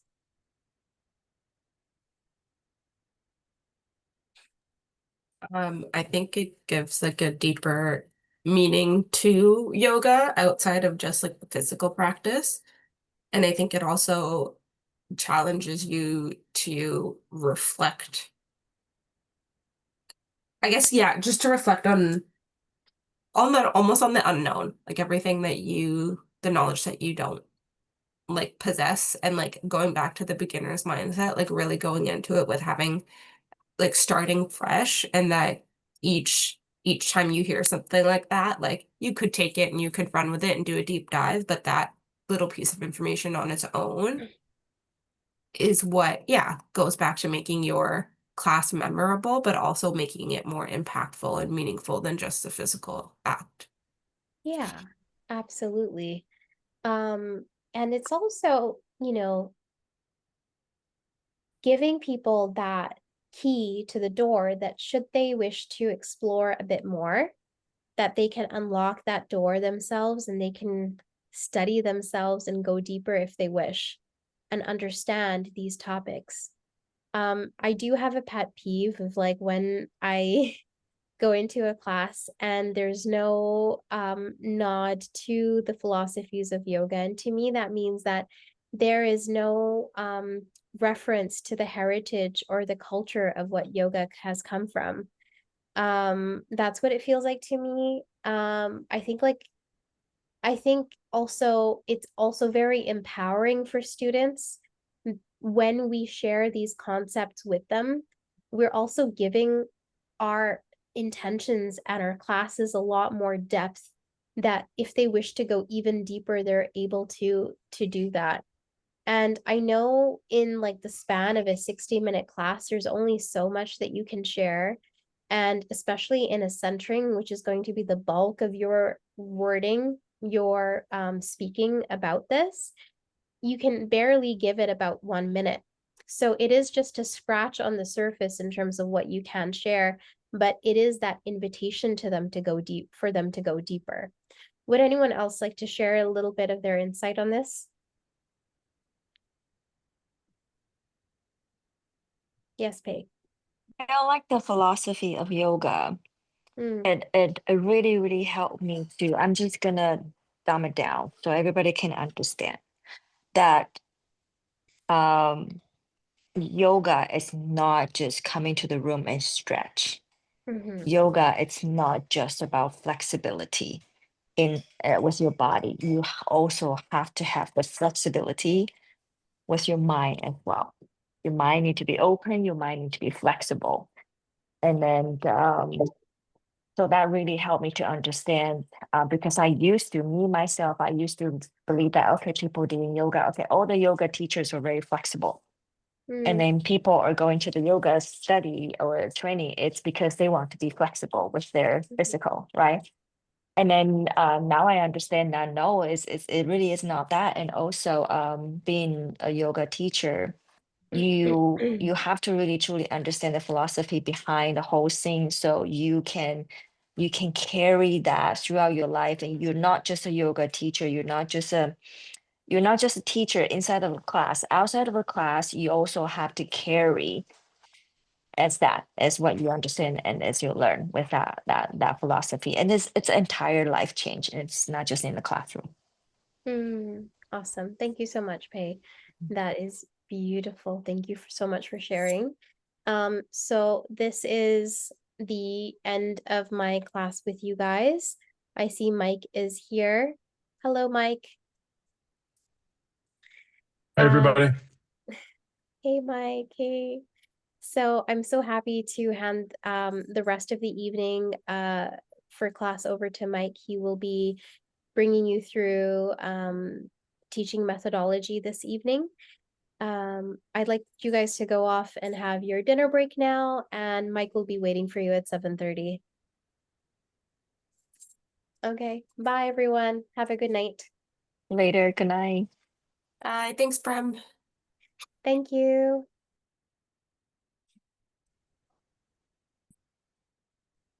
Okay, Mike, I'm gonna be giving you host privileges now.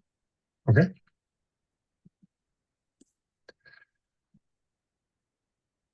And I'm just taking a couple of notes and putting them into Classroom. And once I've done that, I'm going to be signing off. Okay. Okay, so I'll Great.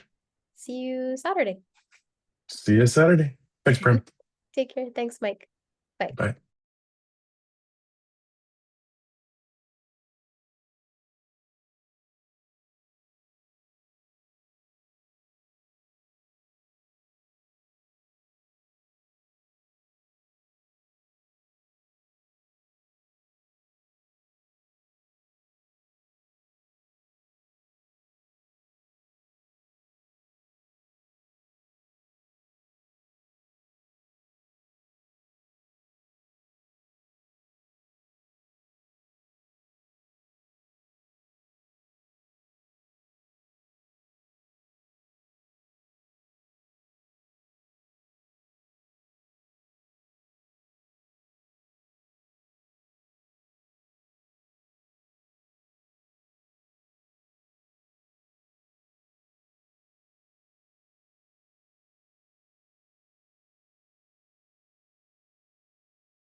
Hi, Pei.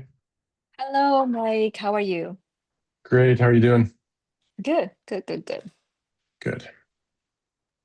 I think this is a good one to be finish up during the nighttime because yesterday the topic was quite exciting and everything, and then the Mm. mind just kind of got activated, and then What I did couldn't go to what sleep. did what did you do last night? Yeah, last night we were talking a lot about philosophy and the guru, what guru mean, and Okay. okay, I had to flip through it. The beginner mind. Mm-hmm. Before the class, and then we have to exercise and think about how we can incorporate that into the scene, create a scene before you enter into the class, and what UPA you're gonna use and all that kind of stuff. A lot of All right. exercising Yeah. in that. Mhm. Yeah. Well, tonight will be a little different, I hope. We'll Breathing. see. Yeah. Yeah. Yeah. So let's see. Do we have everyone? We're just waiting for Arizu.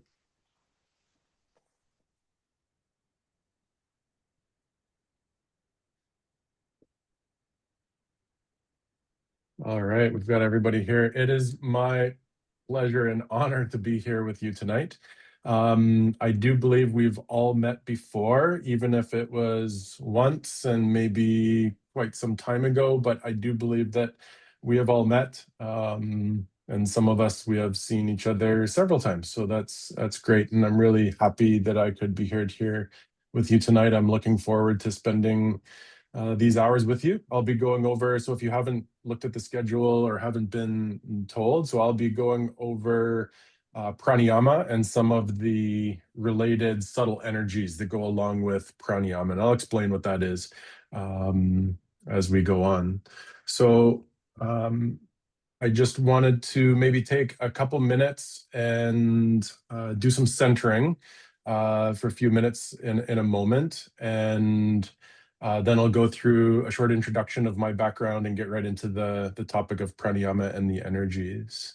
So just before we get in, maybe I know we've all met and you've probably done introductions already, and we'll have a lot more time on Saturday to maybe get into some detail and get to know each other a little bit better then. But I would love if we just went around and you said just one thing, and it can be random. It could be a joke. It could be something that you find interesting or confusing about yoga, or something about yourself, anything at all, just one thing. How about Pei? You start. Okay, I want to say something that I mentioned a little bit earlier today in today's class. It's what I used to think yoga is. I used to think yoga just bunch of people in a classroom trying to gain their flexibility and then be flexible. And then the yoga teachers is all about being flexible. So now I know that there's just so much more philosophy, Great. breathing, Mhm. soul, your mind, your body connected, all that. It's open mind. Great. Yeah, Yes. thanks. I'm just going to go around in the order in my screen. So Ping. Yeah, I just would like to say the first yoga class I went to at J Yoga is Mike's class, and I Cool. enjoyed it. Cool. Araceli. Yes, thank you. Well, I like to know more that I can about yoga. I started to do it just like Pei said, that is for stretching to feel good, physical, but it's more, and I want to know about it. Thank you. Great. Leanne. Hi, yeah, I'm Leanne. I am very interested in the breathing techniques in pranayama. I know you said only one thing, but I'll keep it very short. But my brother actually had lung cancer. And when he was going through all of that, he actually picked up a book, and it was called Learning How to Breathe. And it was breathing techniques. And he passed it along to me. And I was like, this is so funny, right? Like learning how to breathe, like we do it every day, like instinctually. So what does this actually mean, learning how to breathe? So I'm very interested in this. Great. Angelina. Following Leanne's kind of topic, I always thought like breathing in and out during yoga was just like what people told you to do, but it didn't really matter in terms of like, it was just like inhale, exhale, inhale, exhale. But the more I practiced, I realized the value in it. And now it's like, yeah, it's a conscious, like, it just happens naturally now. But before, I would find myself like holding my breath in a pose, and I was like, why am I doing this? And so, yeah, starting from scratch. So I'm excited. Great, thank you. Arizu?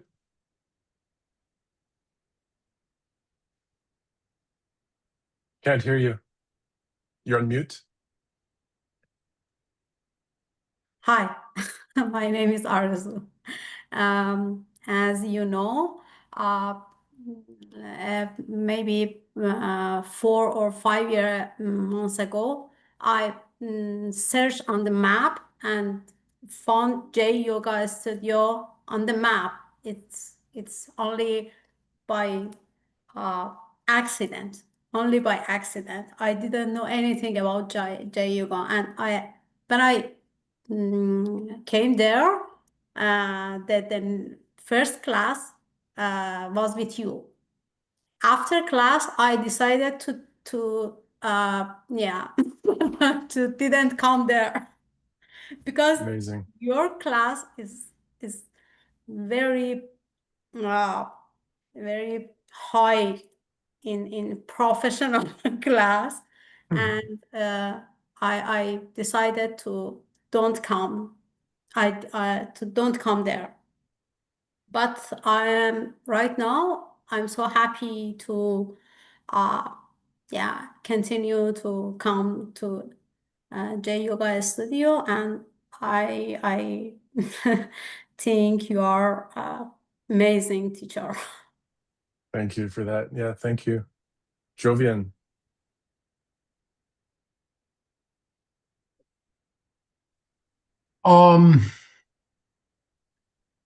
From the age of 14 to the age of 41 or so, I smoked weed every single day of my life and was extremely successful. I wrote a PhD. I became a college professor. I explored lots of art. I did a lot of creativity. I can no longer smoke weed for health reasons, and that's why I stopped. Not because I had some revelation about it being the right thing to do. And ever since then, I've felt a bit of a spiritual deficit in my life. And obviously, there's many other ways of seeking spiritual blessings that are far better, I would say, actually, and more efficient. And I'm really interested in breathing. I love breathing. I have good lung capacity because smoking will actually do that to you while also damaging your lungs at the same time. So I love hiking. I love running. I have a lot of, breath capacity, and I really enjoyed, Mike, your pranayamas from the other night in class. They were awesome, and really reminded me of some of the work I've done in Kundalini yoga classes in the past with Breath of Fire, and how breathing and oxygenation can be a way of elevating your consciousness and your spirit, like oxygenating your blood, that is, through breathing, and that's a better way to tap into a higher self. That's great. Yeah, thanks. It's amazing that you all have different perspectives and different ideas, and we're all coming together to figure out these ancient practices and how they can help in so many different ways. It's amazing. Just before we do a centering, just as a show of hands, who considers themselves a night owl usually? No one? So I show of do, hands. but it's changing. You used Okay. to be when younger. Used to be when younger, not anymore. Okay. And show of hands, who's is it past your bedtime already? No one, not yet. Okay. So We're getting there. all okay. Okay. No one's a night owl, but we're all okay. All right. Yes. So let's just take a few minutes to center together. So I'd like you to take a comfortable seat. So this seat can be on a chair, it can be on the floor, it can be on a cushion. Just take any comfortable seat of your choice. And if you are in a chair, can you see if you can kind of lift your spine up and out so you're not resting back into the backrest?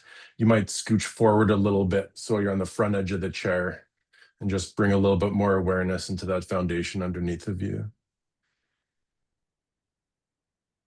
And can you feel your feet, if you're sitting on a chair, can you feel your feet firmly grounded Maybe spread the toes and let your entire foot and toe kind of settle into the ground.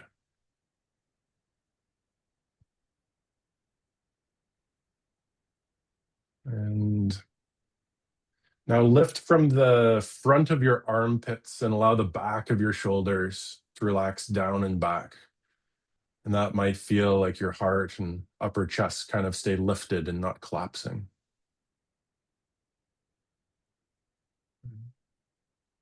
Maybe drop your chin just slightly and lift up through the back of your ears. So the back of your ears lift up towards the ceiling so that the back of your neck is really spacious.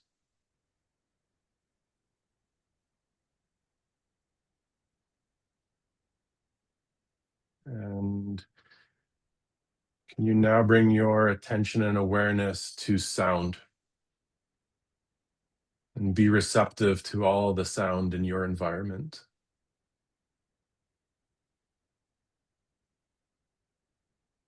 And you might even notice that sound arises and the vibrations may settle and fade away.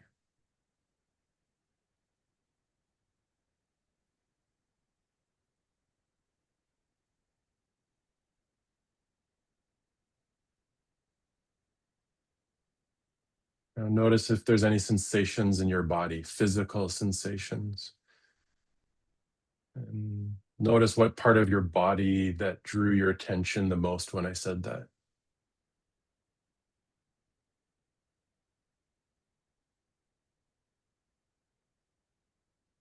And can you invite a softening in that area? And now notice if there are other subtle energies or subtle sensations that you notice in your body somewhere else.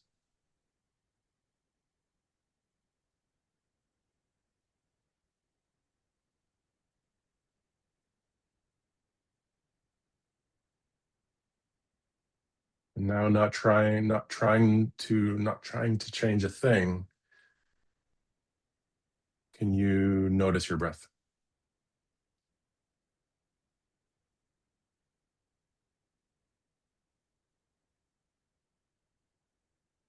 Noticing your body breathing, this natural breath.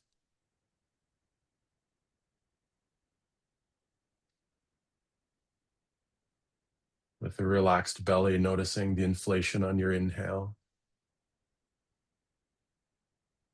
And with the relaxed belly, noticing the belly getting a little closer to the spine on the exhale.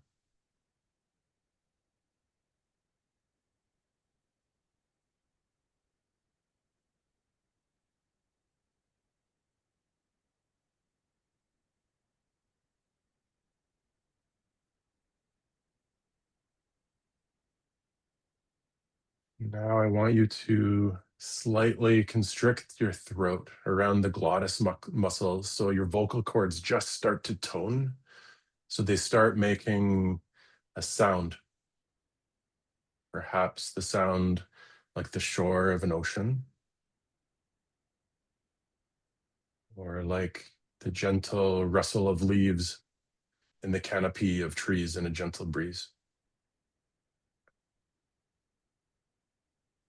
And keeping your attention yoked to that sound, start to deepen your breath so you bring more air into your lungs and exhale it away, in and out through the nose.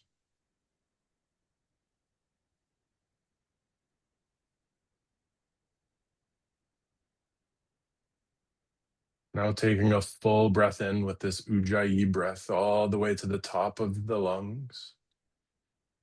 And exhale it all the way out, in and out through the nose. Take 3 more breaths like this. Victorious.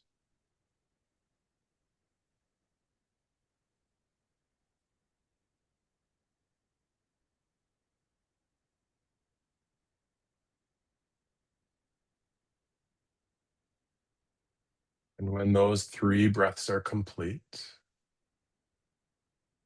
come back to a natural breath. Slowly open the eyes.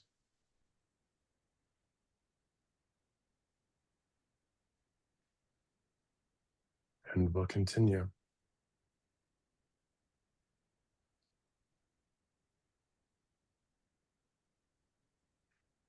How do we feel? Eat it. Good. All right. As we maybe just to make things easier, if you want, you can unmute your microphones. And if we're not in a practice, we can just everybody leave our microphones unmuted, and then we can have a conversation at any time without worrying about things. Of course, if there's things going on around in your environment and you need to mute, you can do so. But it's just an option to make things a little easier. So I'm going to try to share my screen now, and we'll see if this works.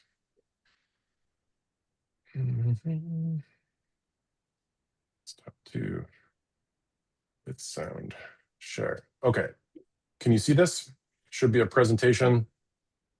All right. So I put this together. Let me just move this camera. So I put this together over the last, at least the finishing touches, the last couple of days, and I found some really interesting things. I'm really excited to go through this with you. So this is an introduction to pranayama. We're going to continue on with more pranayama on Saturday.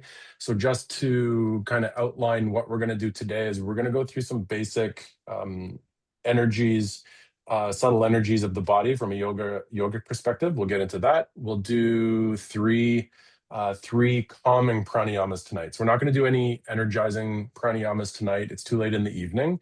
But we will cover some energetic pranayams on Saturday. So I hope this works. I'm going to try. My computer's being a little bit funny. Okay, so I hope you can see the full screen. You can see it right to the top with the title. The orange, yeah. Okay, good. It's covered for me because of the Zoom stuff. But okay, I can't see it all for some reason, and my computer's got some issues apparently, but I think it'll work. Okay, so I started yoga practice, not really knowing that it was yoga. Way back in about 2012, I was quite depressed and had anxiety issues, and I was going through a lot of different treatments. You stop sharing for a moment. Oh, I think mic dropped. Yeah. You might have exited the Zoom meeting by accident. Yeah, that happens.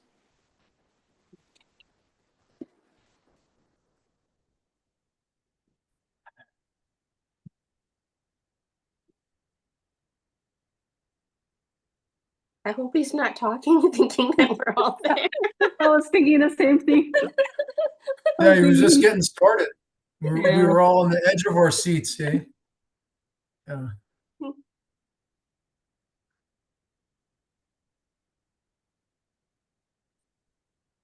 But he should know this, right? Because that will sign him out. Yeah, he probably has the link. Yeah. I mean, or his yeah. laptop died. That's happened to me. Oh yeah. So, or it like updates on you mid Zoom. That's possible too. Yeah, because I think he's on the Google invite. So, yeah, the classroom. Yeah.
Hey, I'm back. Can you hear me now? You're back. Yeah, we can. I was talking and then I noticed that everyone is frozen. I apologize. I don't know if you saw any of that. I'm going to try this again. You just disappeared for us. Like it just said that you left. Okay, let me see. My Zoom froze and I saw that everyone was on my screen was frozen. You can request sharing for this meeting. Send request. Uh-oh. Yeah, I think it's you left and then wait, let me just make you yeah, actually I think I'm okay. You want to do that first? I don't know why I ended now. up being host, but I'll just make you co-host.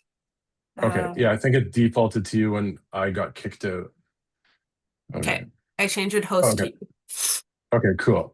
Okay, let me get back to my screen here. Share. Okay. Can you see this?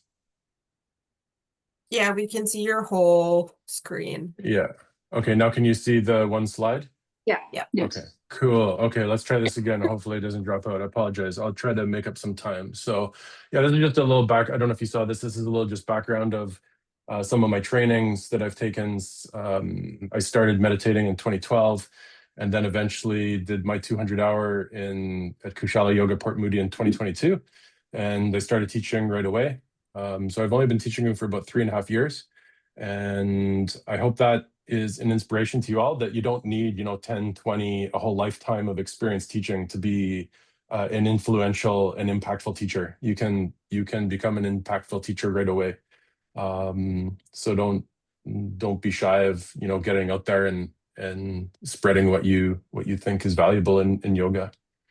And I was saying yoga, it doesn't pay me a lot of money. So to make money, I'm a professional engineer. I'm a full-time engineer, electrical engineering manager at Honeywell, which is pretty cool. Originally from Winnipeg, I moved to Southern Ontario for about 17 years, and I've been in Vancouver for about 14 years now. Got a 10-year-old daughter. Interesting fact about me is that 2 months after I started yoga practice, I was diagnosed with ADHD. And I think that was because yoga helped me articulate what was going on inside my mind, and I could, describe what was going on.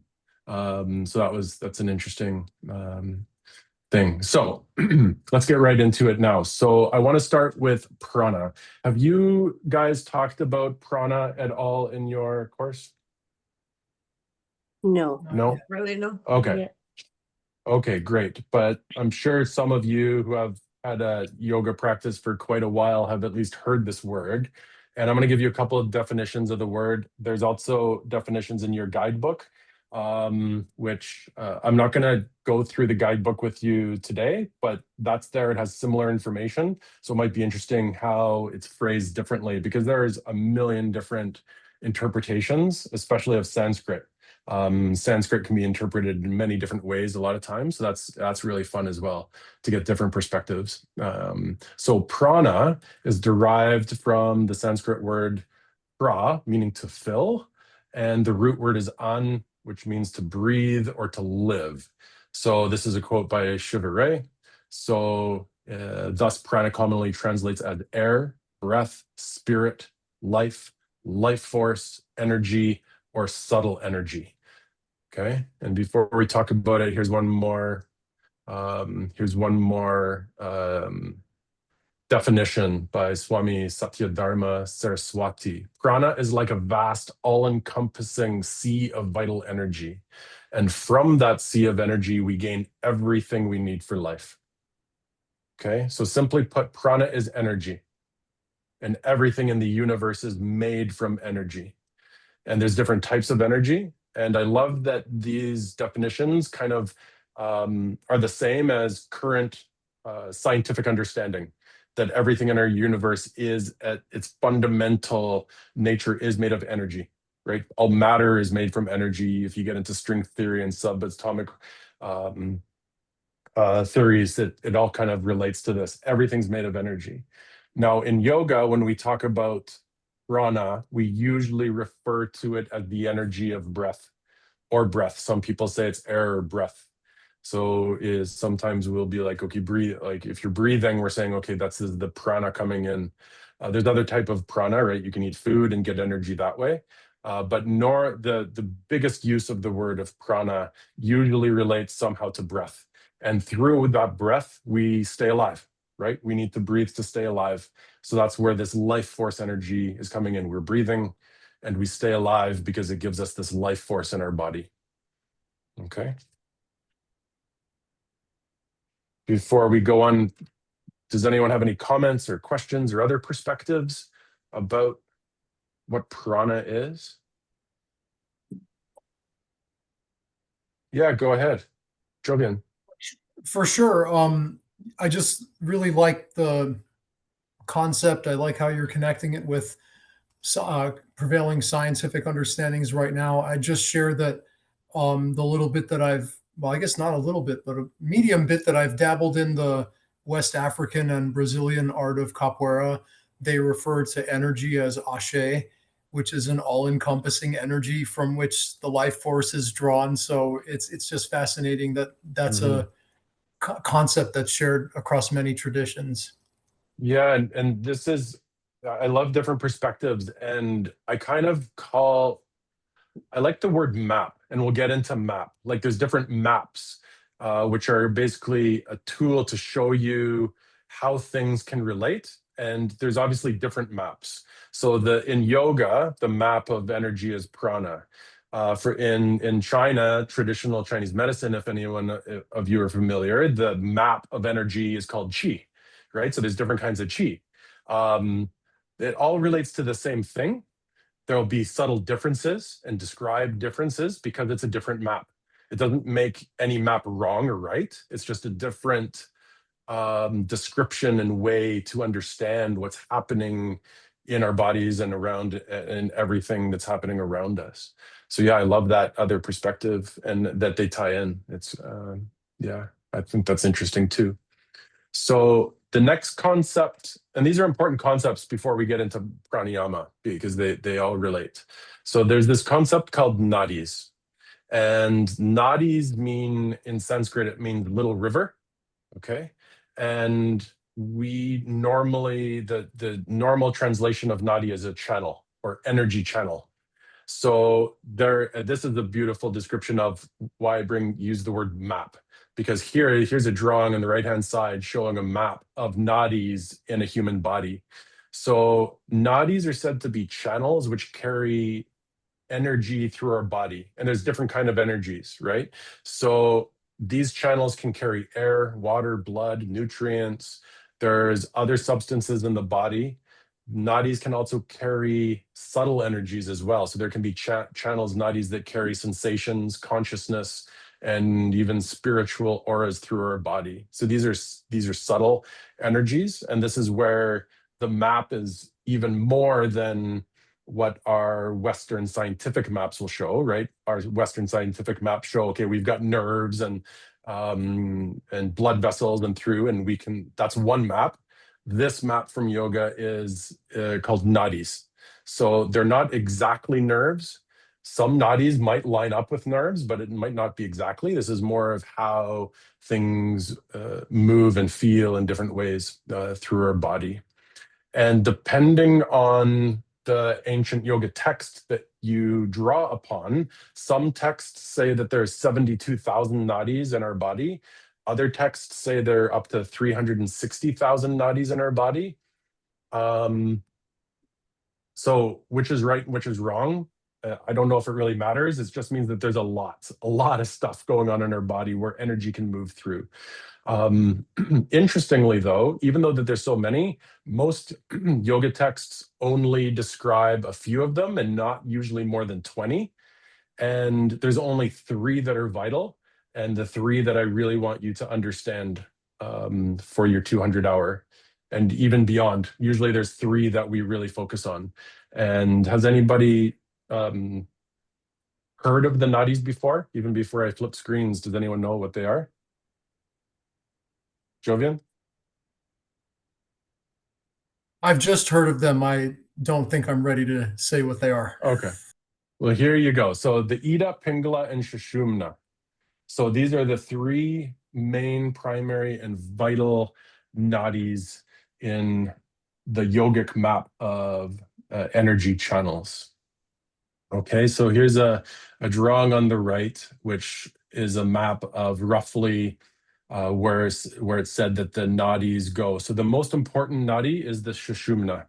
The Sushumana is the central channel of our body. Okay, so it runs along the spine. It starts at the base of our spine, at the base of your pelvic floor, called the Muladhara root chakra. And we will talk maybe about chakras on Saturday. I won't get into them tonight. But the Sushumana starts at your pelvic floor, at the base, at that root chakra, and it runs all the way up the spine to the crown of your head at the crown chakra. Okay, you think of this as the main energy channel in your body. And I love this too, because this aligns also with Western medical science, your spinal column.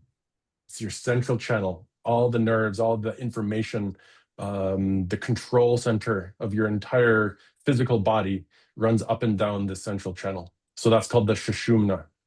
And we won't get into the philosophy too much here, but if you've heard of Kundalini energy, this Kundalini energy is said to be dormant in all of us, sitting at the base, and it's visualized as a coiled snake waiting. And when we go through breathing practices or yoga practices or different practices, this Kundalini energy is said to rise up the Sushumana through the chakras all the way from the base to the crown. So this is why you might hear words like Kundalini rising or Kundalini energy and things like this. Okay, the Ida, Pingala, is most related to our left side, and it has a lunar quality. So if you think of the yin yang, so the Pingala is on the right, the Ida is on the left, typically. And so the Ida, our left side, is said to be our feminine side, lunar energy, cooling, stillness. And the Pingala, our right side, is said to be heating, energizing, where we take action from the solar side, energy. And these two nadis, these energies, need to be balanced in our body. And there's a couple different maps of how they run in the body. The more common one is that they kind of spiral.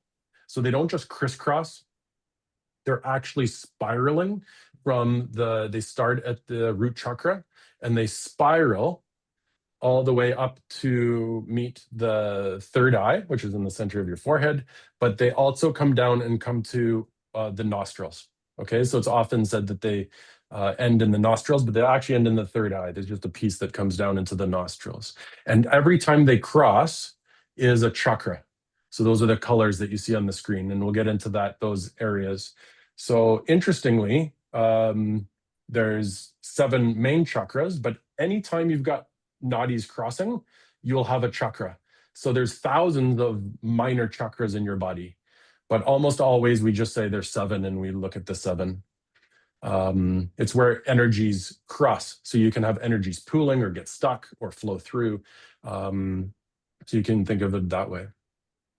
So what I'm hoping you understand is that there's in the yogic map of subtle energies in our body, that we've got prana energy in our body, and that this prana flows through our body, it moves through our body through nadis, and that there's 3 nadis. Sushumana is our main energy highway, and then we've got Ida and Pingala that relate to our left and right side, and they terminate, they start at the base and they terminate at the third eye, the Ida and Pingala, and they relate to the nostrils. And we'll get into it because there's a pranayama specifically related to this. Like, can I ask a question about this? Absolutely.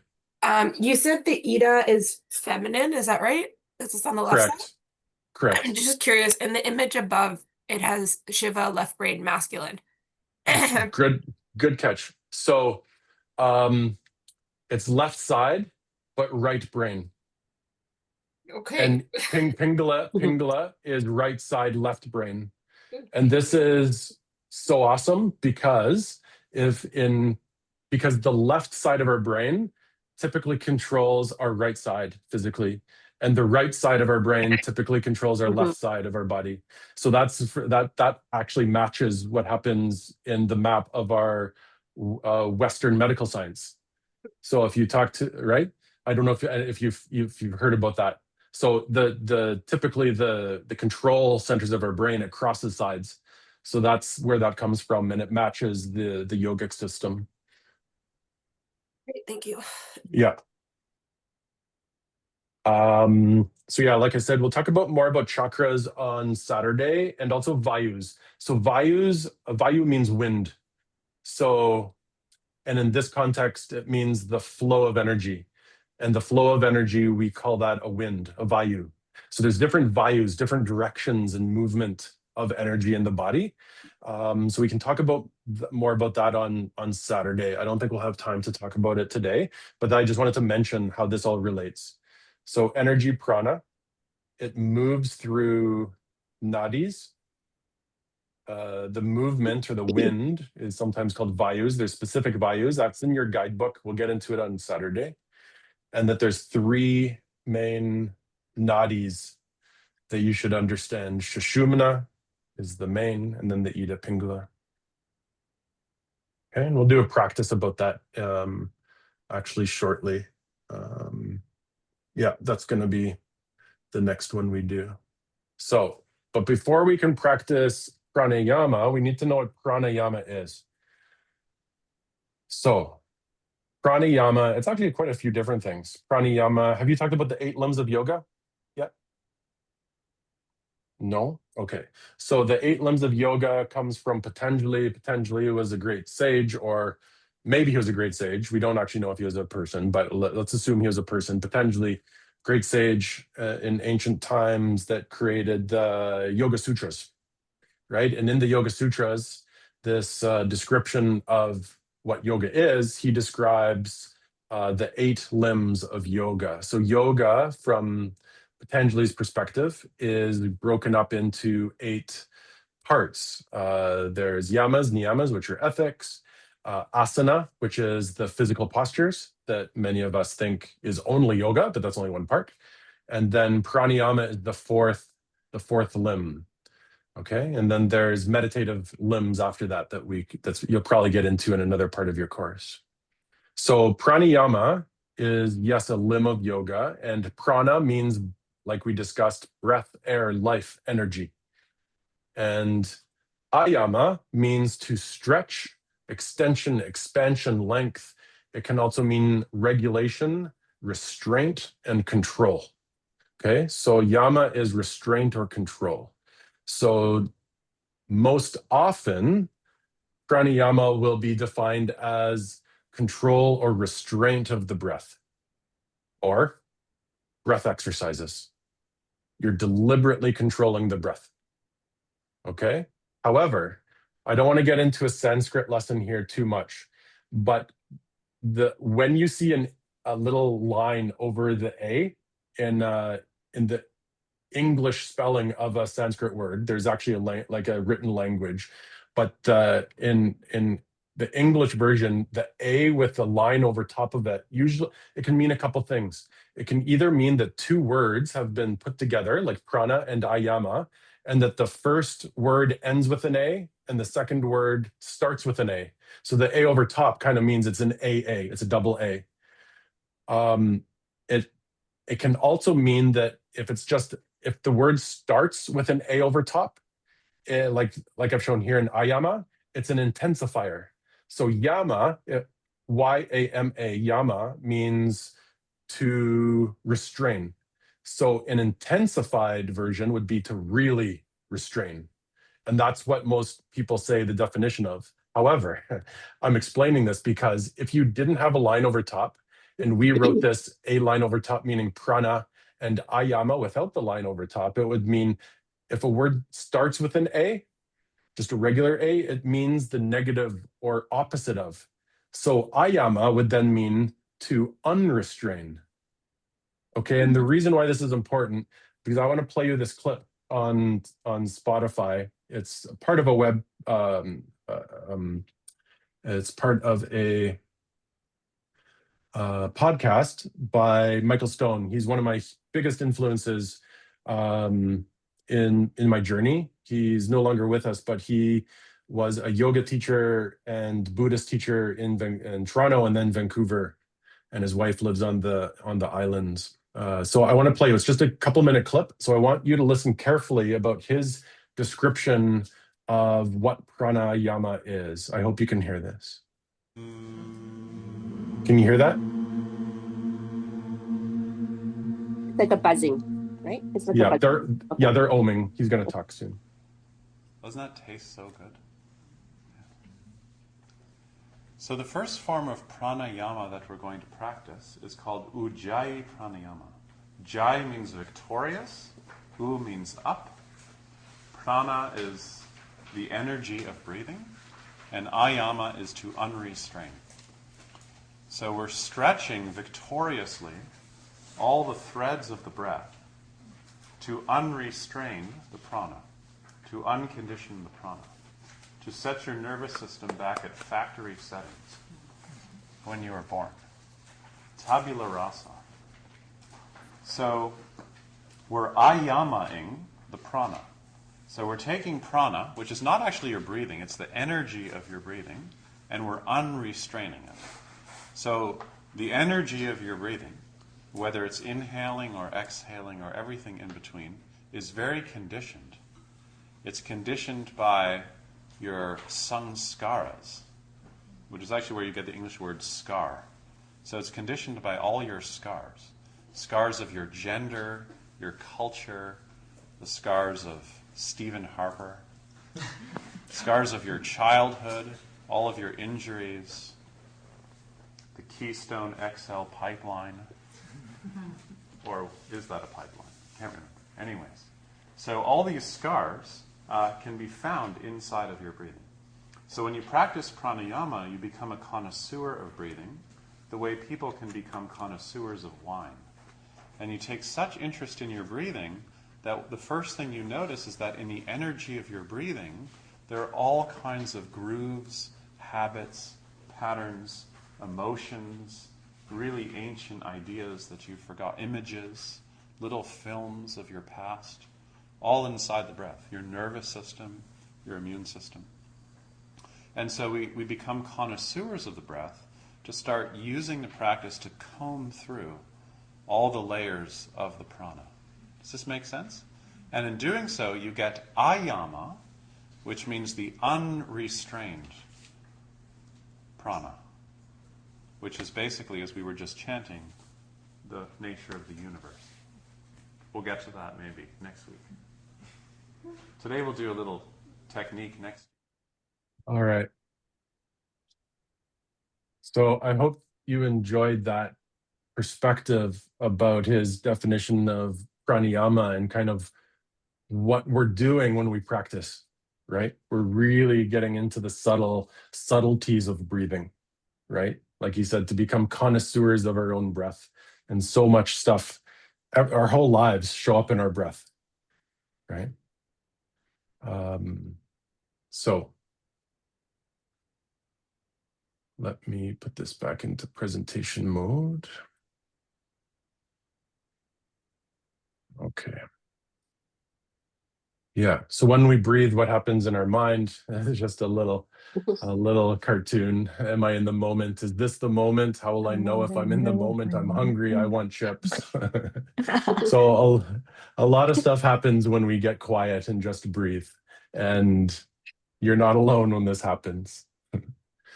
Okay, so we did a short Ujjayi practice during the centering. So I just want to touch on this, and then I want to jump into a practice, a different pranayama. So this is a little bit of a review of what we went through in the centering. So Uj is a prefix to the word, which means superiority, upward movement, expansion.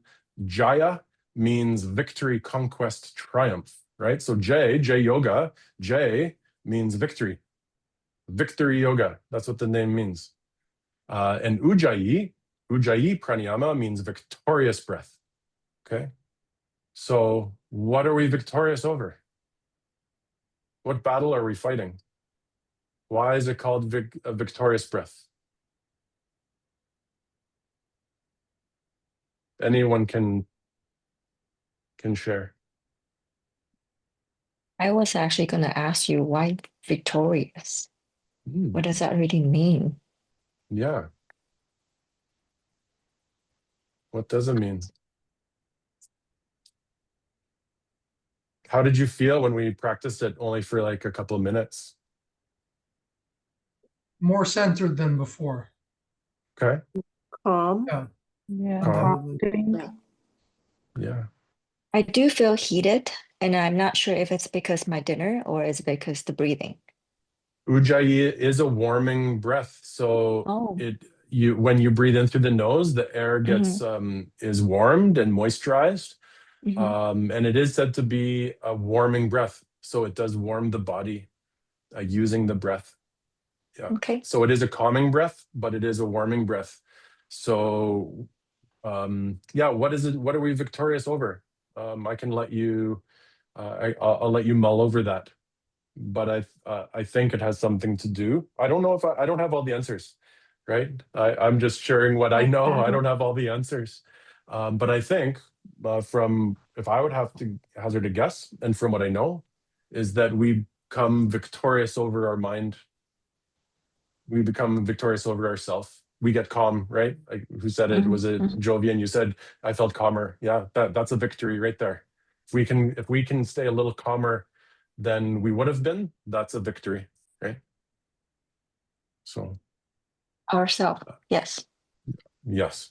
Agreed. Okay. Yeah. Like, so it's not about eliminating thoughts, but it's about not reacting to them necessarily. Sure. Yeah.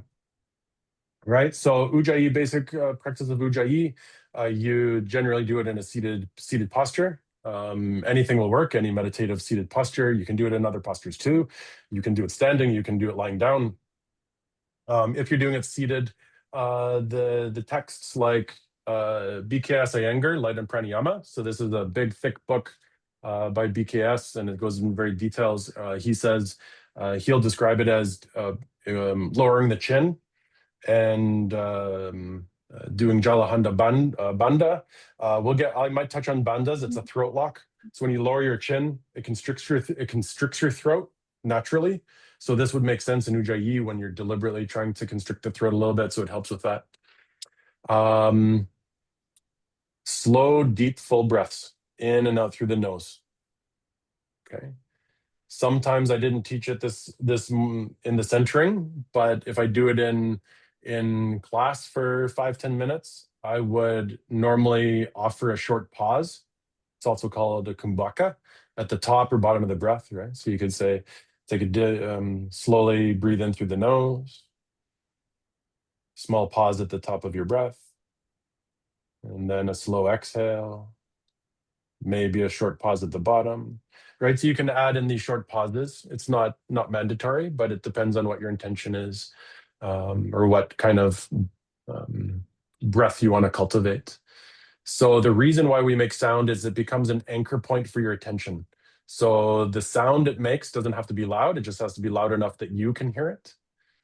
And the idea is to just concentrate on that like a meditation. You're just listening to the sound of your breath over and over and over and over again. Okay. So it can be soft, it can be louder, it can be forceful, it can be, gentle, depending on the intention of the breath and where it's used. So where do you think we would use Ujjayi in a yoga class?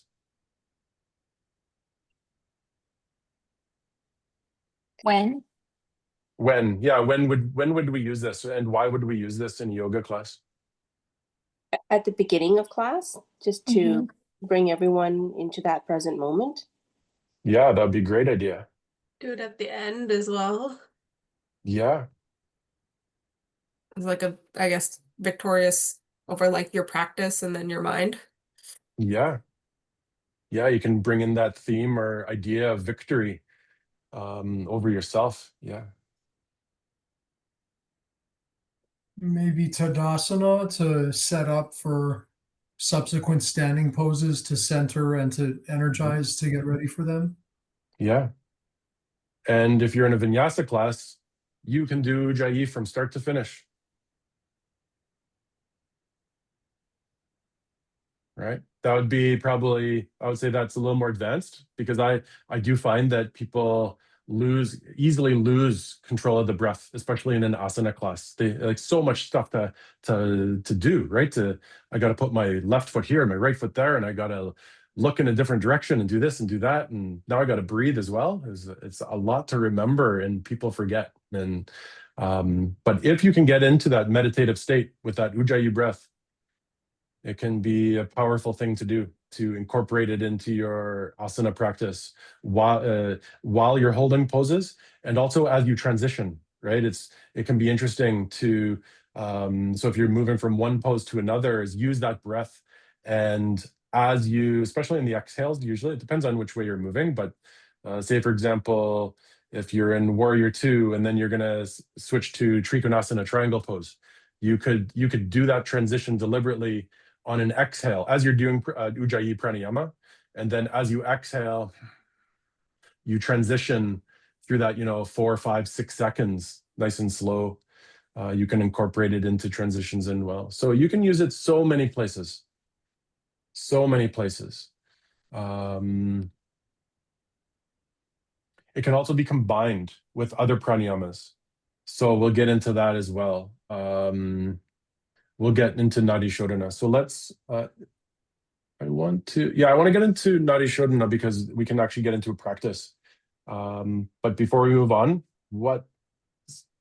any questions or comments or experience? Has anybody had this happen and practiced this in a class and had an experience of Ujjayi, maybe differently than what I'm describing? I was first introduced to it through your classes, Mike. Okay. Yeah. Yeah. So this is well, all the ones I'm teaching you are pretty fundamental, but Ujjayi is a big one. And it's so versatile. Like somebody said, start a class, somebody said end a class. And you can also do it in the middle. You can do it during standing in Tadasana. You can do it in any pose, except there's only one pose you shouldn't do it in. There's one pose you shouldn't do any pranayama in. Anybody know what that pose is?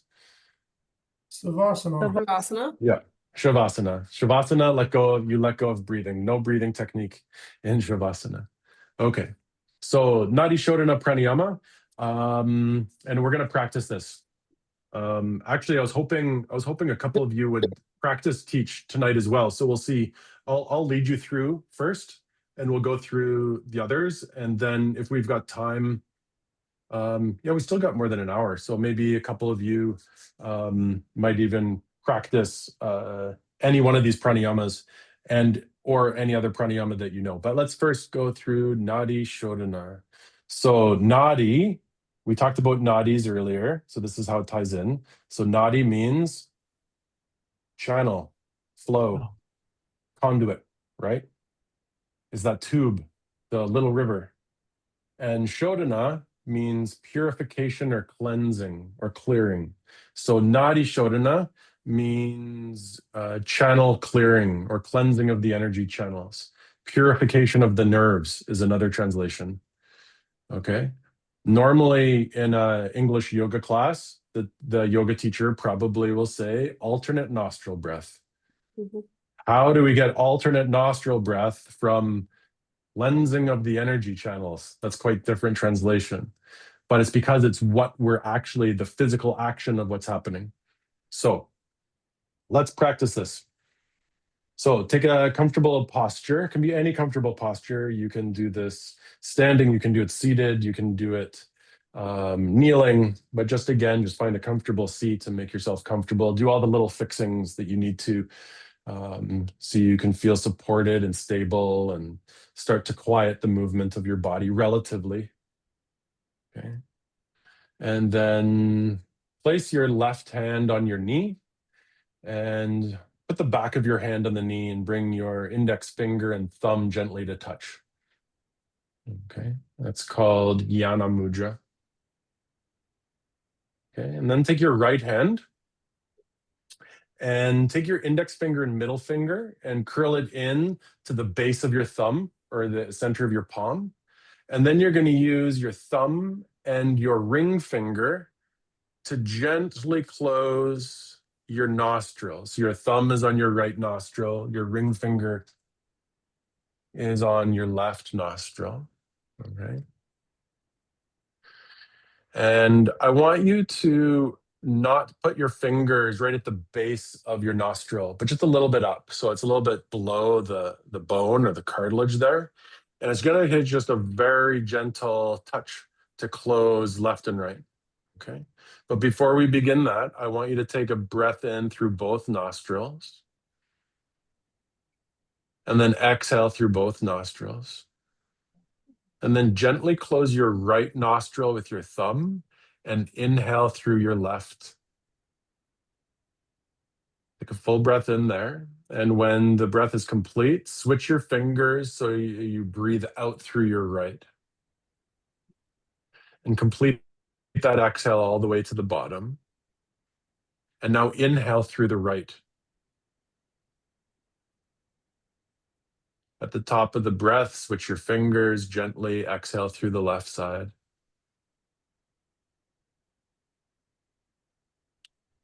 Take an inhale through the left.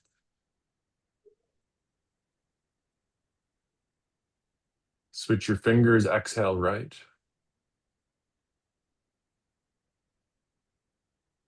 Inhale right. Switch your fingers, exhale left. And then lower your hand, come to a natural breath. Blink your eyes open if they were closed. And that was 2 rounds, just 2 rounds of Nadi Shodhana. So 1 round is in through the left, out through the right, in through the right, out through the left. So you always begin and end on the left side, which is the Ida side, right? That's the lunar side. And we use our right hand. Anyone know why we use our right hand? Huh? Why? Do you know why we use our right hand? Because that's the most dominant side of you. Most It people is. are right hand dominant. Yeah, exactly. So if you've been in my class, usually I don't even say right hand, I say use your dominant hand. Because it is okay, right? There's nothing going to it's not wrong to use your other hand, right? It's just traditionally done with right hand. But if your right hand is injured, or if you normally use your left hand, left dominant, then use your left hand. It's not going to cause the pranayama to do damage or not work or something, right? Because this pranayama, and I think one of the reasons why they use your right hand, because in India, traditionally, left hand is kind of the hand that you use for kind of dirty things, like going to the washroom and stuff, cleaning up. As you don't want to bring your left hand to your face, so you bring your right hand. So that's just kind of like from traditions and culture, right? So the culture is built into these practices as well. But there's also other symbolism too. Like it's our dominant hand. It's the end we take action with. So there's a few reasons. Yeah, so that was 2 rounds. You can combine it. I like to combine this. If you've been in my class, I like to combine this also with Samavriti, which means it's like same threads or something. So it means same, or box breath. We normally call it box breath. And this is the breath where you normally inhale for a few counts. You hold your breath at the top for a few counts. You exhale for the same duration. There might be a pause at the bottom of the breath too, right? So count, usually it's 4. You can do in any count. There's different variations. But I like to do this Nadi Shodhana where you inhale for a count of 4. You hold at the top and then you exhale on the other side for 4 and go around like that. That's really nice, I find. This pranayama is calming. Where would you think this one would be used?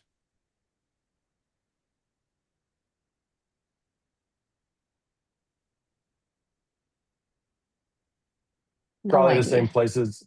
Probably the same place as Ujjayi, but typically you'd find this at beginning of class during a centering or meditation or breathing at the beginning of class, right? To bring everyone, to get them calm and centered and bring them into feeling their breath in their body. You can also do it. I love doing it at end of class, either before Shavasana or even after Shavasana. That can be an option too. So it's only when you're in a sitting position, right? Typically, yeah. I've never experienced it in a non-seated or kneel. You can do it kneeling, but I've never done it. I don't think I've ever done it standing. Because it caused hypotension, and it's good to sit. If you are standing, maybe hypotension is make a dizziness. It could, yeah. Seated postures are normally more meditative and more grounding, right? So you use less energy. You don't have to think about it as much. And now that we've talked about prana and yeah. Oh, I was just saying, is this a warming breath? I know that the Ujjayi breath is a little bit more warming. Is this considered warming as well? I've never. I would say not by itself. I think this is more of a balanced breath. I've never heard it calling it heating, but you can absolutely combine Ujjayi with this, right? So you could do an Ujjayi breath, right? Right? And the Ujjayi will make it warming. So you can combine like 2, 3, sometimes even 4 pranayamas at the same time. You could do Ujjayi with Nadi Shodhana and do the box breath at the same time, right? How would you do that? Like, do you mean combine by like do them one after another, or like incorporate? No, at the same time. So like, for example, you want to do it right now? I'm just curious. Yeah. Yeah, we can all do it right now. Let's do one round of Ujjayi with Nadi Shodhana, and we'll also do box breath. So there's going to be 3 pranayamas done all at the same time. Okay, so take a comfortable seat, bring your right hand. Okay, and to begin, we're gonna just breathe in and out through the nostrils, both nostrils, with an Ujjayi breath. Okay, so constrict the back of your throat, make the sound of an ocean. Inhale through the nose. Exhale through the nose. Ujjayi breath. And keeping that Ujjayi breath now, block the right nostril. Inhale through the left. Hold your breath at the top for a few seconds. And then switch your fingers, exhale through the right, Ujjayi. A little pause at the bottom of your breath. Inhale through the right. Pause at the top. And exhale through the left.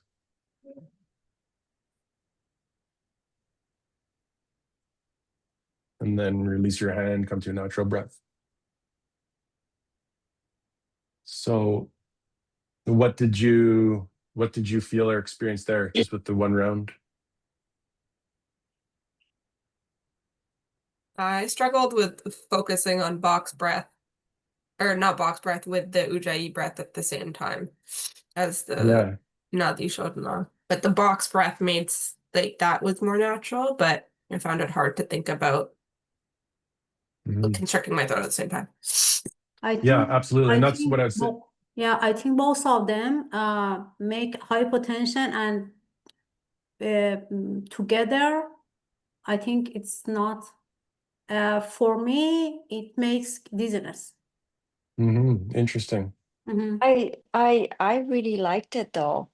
I actually really liked it because it kind of made me even more focus on how my breathe is, and then listen to my breath, and then it's even more focused. Interesting. I don't know. That's just for me.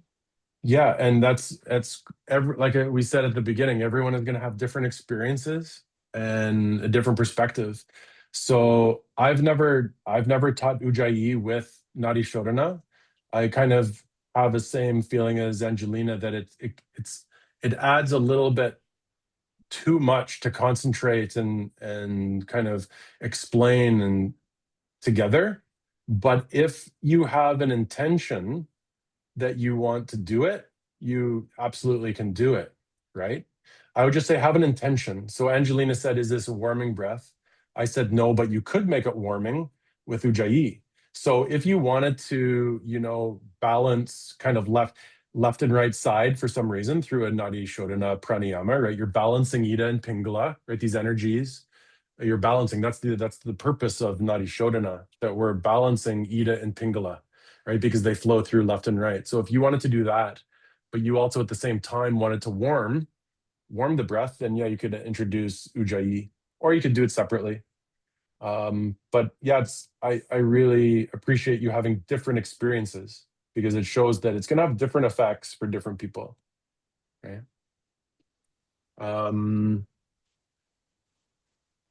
Before we go on, I would love for one of you to, now you're all going to have a chance to practice teach pranayama at least once, if not tonight.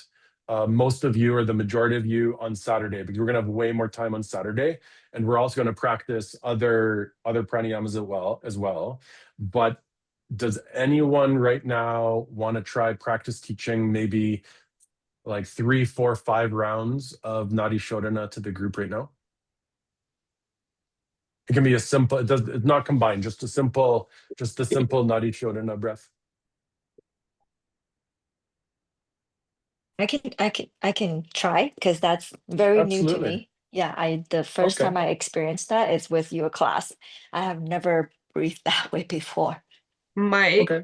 I have a really bad sinus cold, and when I do this, it makes me cough. So is it okay if I just observe? 100%. Okay. Yeah. So this is all adult learning, and in any yoga practice, whether it's here or in class, right, you have to honor what's going on with your body. So yeah, if it's not making sense, just observe. Thank you. Yeah. Okay. Should I start? Sure. Okay, so everybody in a comfortable sitting position, and then you roll your shoulder back and relax.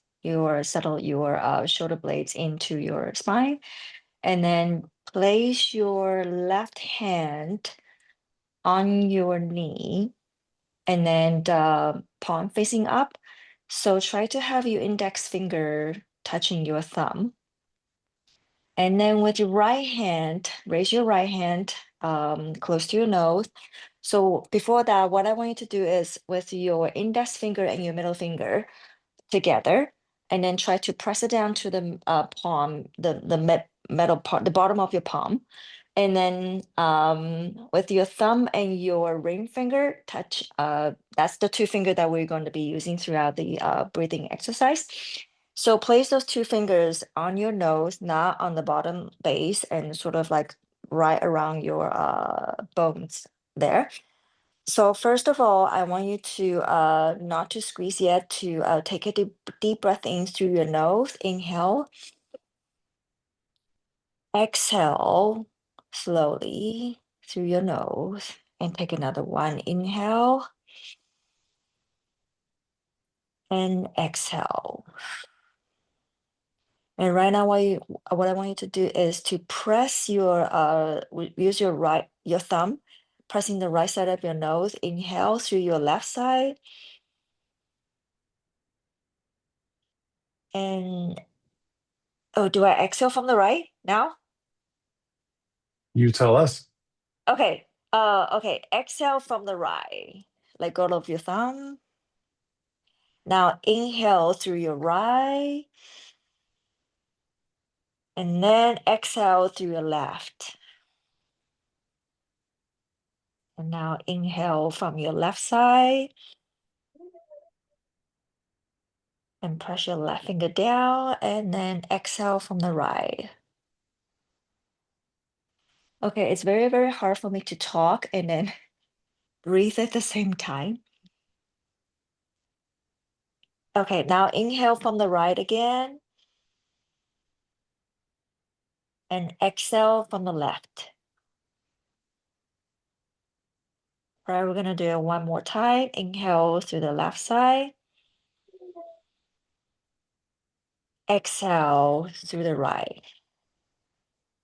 And now release both of your finger and your hand. Breathe normally.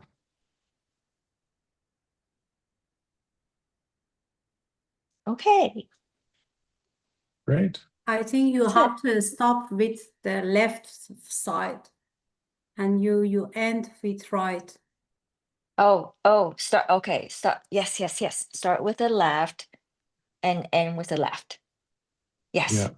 But Okay. if that happens in class, nobody's going to get hurt if it happens. If you end on the right hand side, Okay. don't leave and be like, oh, I screwed up my students, right? It's going to be okay. But yeah, I'm so glad I tried, because it's difficult to talk and breathe and then pay attention to where your fingers are going at the same time.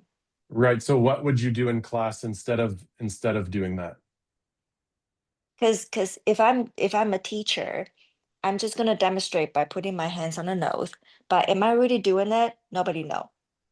Right. Right? So what I would say is, I'll have to watch the video. I don't know if I did it, but what I would say is, if you're teaching, whether it's online or in class, you can demonstrate how to hold your hand, but you don't actually do it.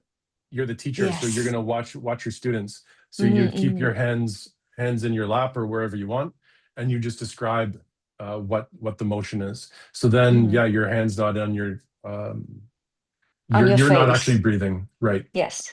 Right. You're not doing the breathing. You can demonstrate, right? Maybe for the first round or to show them. But then after you go through the practice, you don't have to do it.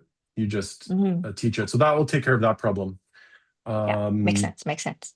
Yeah. And then I know it's your first time, but if this will happen too, your brain goes blank sometimes when you're teaching and you're like, what am I supposed to do?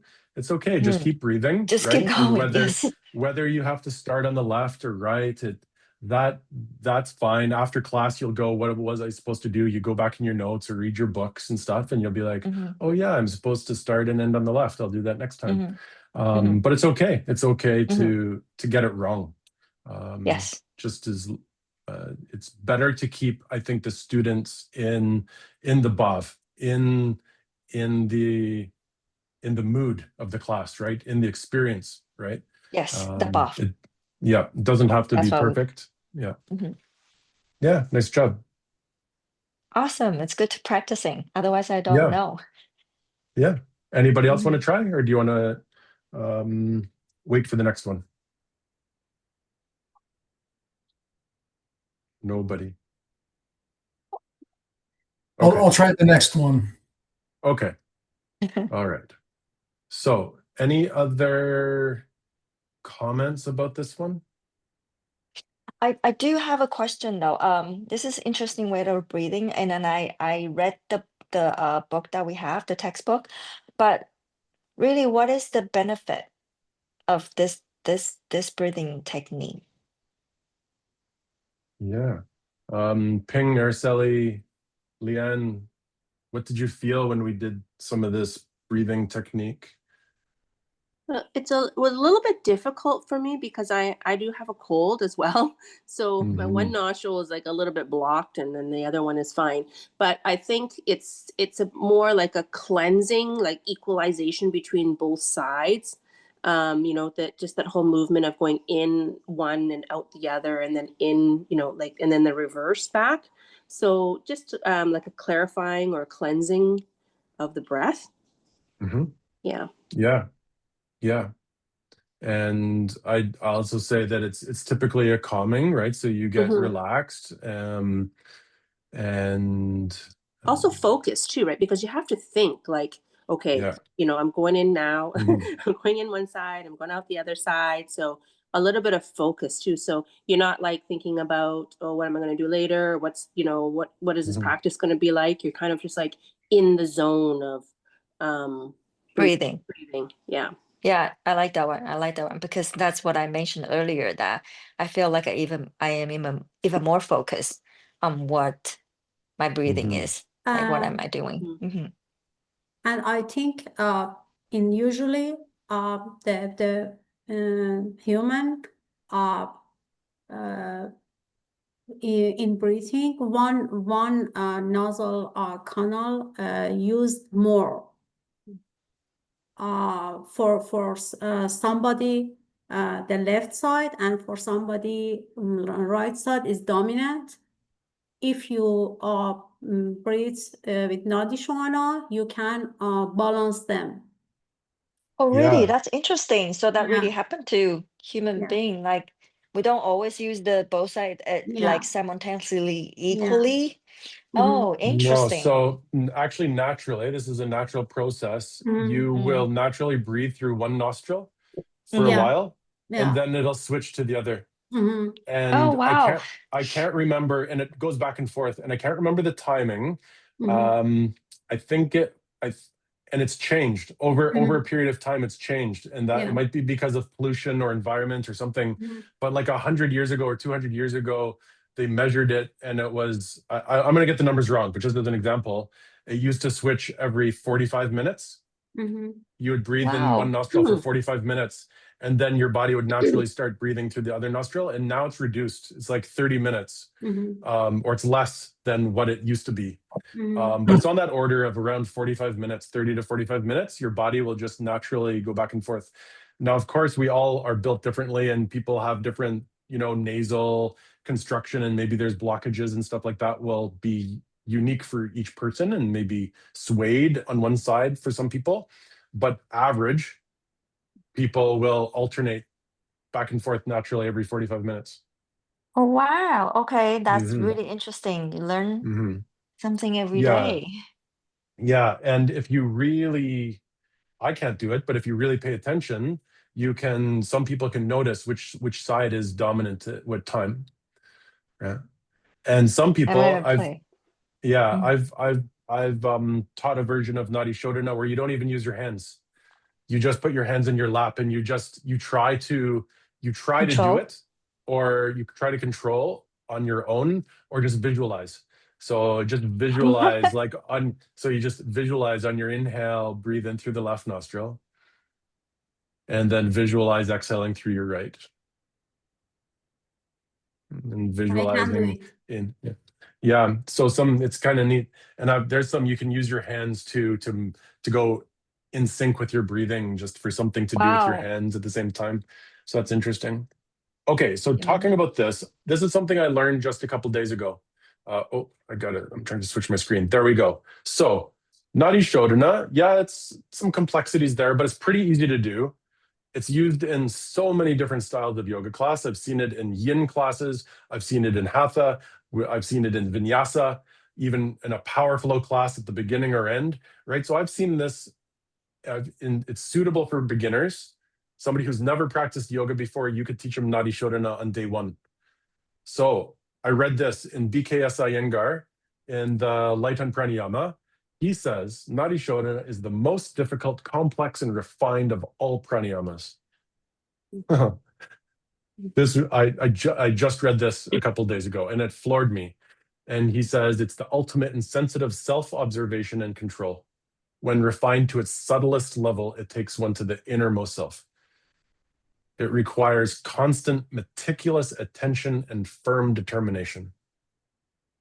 Its energies have to be channeled into disciplining the breath with refinement and sensibility so the breath, body, and mind can be spiritualized. So what I think he's saying is it's a very subtle practice. It's not, okay, we're doing this, right? It's such a subtle, small movement to feel the breath flowing in one nostril and out the other. What's happening at the pauses, what's happening at the beginning of the exhale and the bottom of the exhale. It's kind of like what Michael Stone was talking about, right? Becoming a connoisseur of your breath to really feel all the subtleties of what is happening. And it's very difficult, right? It's a very difficult thing to do. So this is a very easy one to practice, relatively easy one to teach once you get the hang of it. But what I'm finding is it's actually a very complex pranayama. So the only other thing I'd say I wanted to mention is I find the mudra of putting those two fingers in my palm. I don't know if it's because I've been on computers too long in my life or whatever. I just find it really constricting my wrist and it pulls my other fingers down. So there's another mudra where you take those two fingers and you rest them. I saw Arazu doing it. Instead of curling those two fingers in, you can touch your third eye in between your eyebrows and then use your two fingers to hit your nose, right? So I find that way more comfortable and relaxing. So that can be offered to your students as well. So I much prefer this one.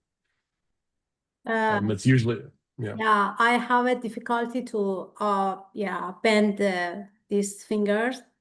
Yeah, I have a pain here, and because of that, I usually do that. I feel tension and kind of a pain right in here when I do that. Yeah, because it pulls all the nerves and all the stuff, right? So that can always be done. You can play with that yourself, and then you can teach that as well. And there's so many variations with this one. You can do just the left side, just the right side. So if you do just the left side, you're working with Ida, cooling. So it's moon breath. If you breathe in and out just through the right nostril, right? It's said to be heating, energizing lunar, right? It's the Pingala side, so it's the lunar side. Right? So it depends on what your intention is during class. Do you want to balance? Do you want to do cooling? Do you want to be energizing? So there's some specific names of those pranayamas we won't get into, but just to know, right, that there's variations that you can look into and modify. Yeah. Okay, we're going to do the next one. And here's a little cartoon I thought was suitable. So, because the next pranayama, Brahmari pranayama. So, Brahmara means large black bumblebee. So, Brahmari pranayama is bumblebee breath. Okay, so this pranayama is pretty simple. During the exhale, you hum, kind of making the sound of a buzzing bumblebee. Okay, so yes, we do make the sounds of the poses, or in this case, it's a pranayama.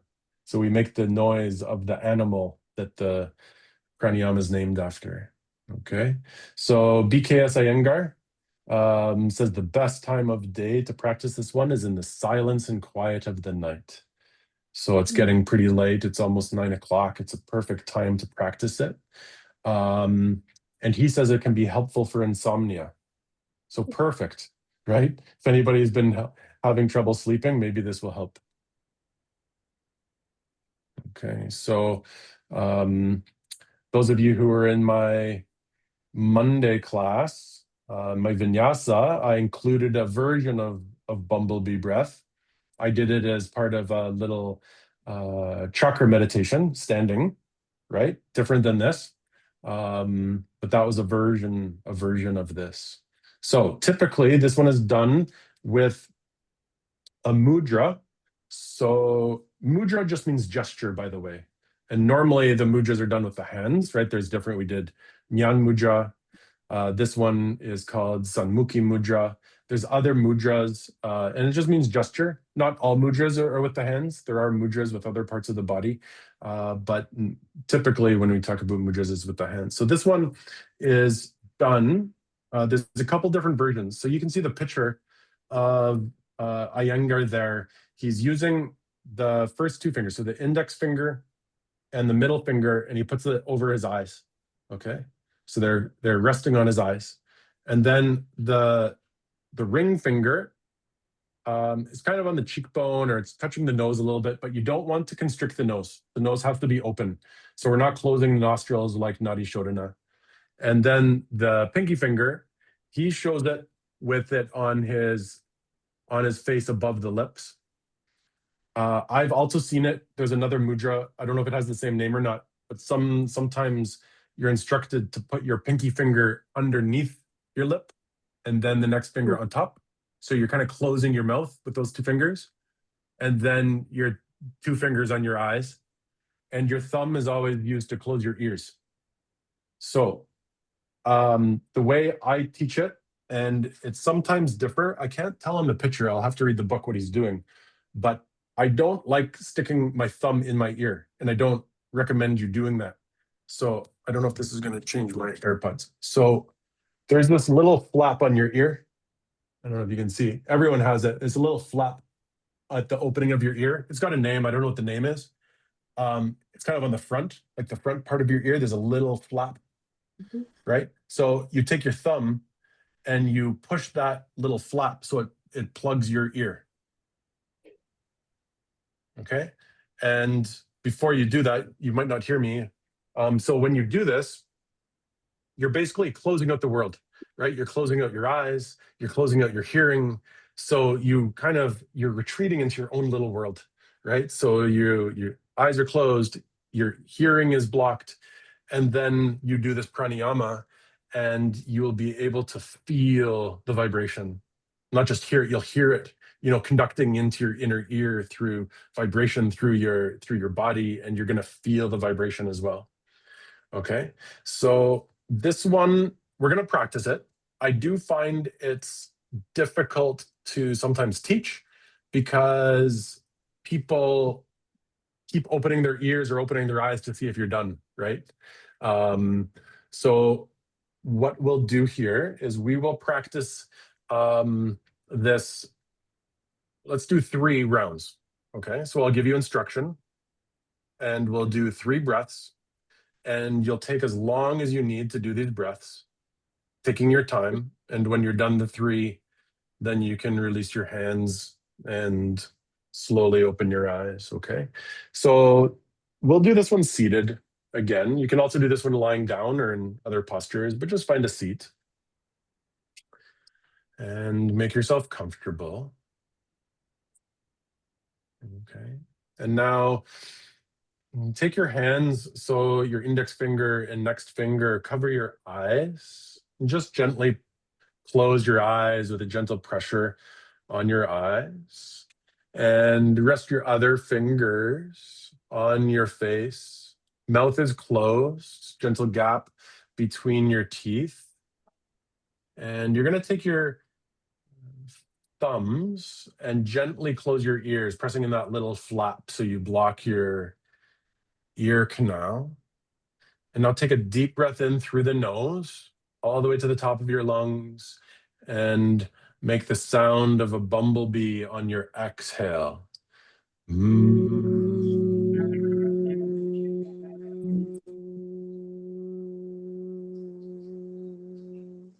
And take 2 more breaths like that on your own, nice and slow.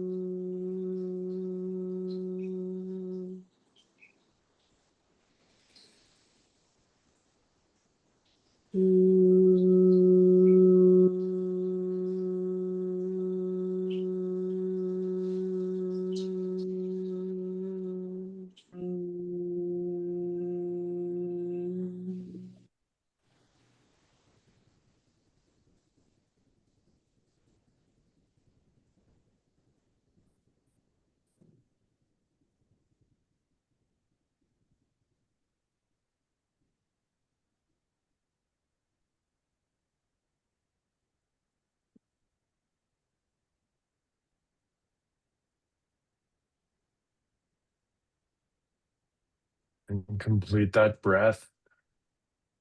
You can lower your hands, blink your eyes.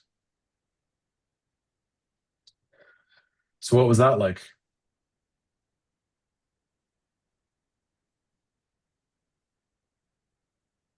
My hands felt really uncomfortable. In what way? Like, I don't know. I think I was just like having it here and then there and then trying to press like my ears closed. I just felt like it was like weirdly being stretched. Like I didn't feel the most comfortable. It's kind of awkward, yeah. Yeah, it was like, and then I felt like I kept letting my ears open, and then yeah, it just felt really, I don't know, maybe I need to stretch my hands more. Is that a sign? But yeah, it definitely felt a little weird. Yeah, it's a weird one. It's an awkward one. I think it is something that yeah, everyone's experience is different, but I do feel like I do have a feeling that it's kind of awkward for a lot of people.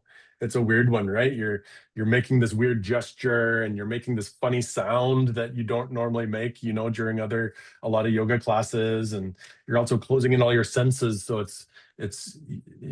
but you also want to be not closed off so you can see what's going on and continue on with class. So I think it needs a lot of, you know, trust yes, and space, right? Because you have the students have to be trusting to be like, okay, I'm kind of closing off. I'm going to do this thing, right? Which is also kind of awkward and sounds weird. When you could hear the vibrations, it felt good. Like one of my ears, when I managed to keep my ears closed and do everything all together, it was interesting. But yeah, I think it's just like the logistics of it, then plus the space you're in too. Like I know if I was in class, I probably would have opened my eyes if you didn't say like 3 breaths. Yeah. Yeah. So that's my recommendation is I've done this where you just lead people through it. Okay, we're going to go for a couple minutes and I'll tell you when to stop. And that method works for a lot of things. But for this one, I find, people just don't get into a deep practice of it because after every breath, they open their eyes, open their ears. They're like, oh my, can I be done yet? Oh no, everyone's still doing it. I got to do another one, right? They take another breath. Are we done yet? Oh no, right? So that's something that you'll have to figure out, you know, how to navigate. So I think what I did tonight is just saying, you know, do 3 or maybe just do 2. Yeah. Maybe one day just do 2. Right? I actually really like it. I feel like I'm here by myself. Nobody else is there. I can only hear myself. And another thing I think is interesting, it's trust, right? It's a game of a trust. Like you can see how comfortable people actually are in the class. And then to not knowing what other people are doing, just focus on yourself. I actually find this one very interesting. Yeah, great. And if you're interested in anything, right, look into it, do your own research, find out what other people talk about, describe it, somebody else's perspective, right? There's so much variation and so much information out there. You can also do this without the mudras. Another place that I like to do, I've done it before, which is kind of the same. You're all closed up in child's pose. So if people are in child's pose, you're kind of all kind of cocooned up in your own little world, right?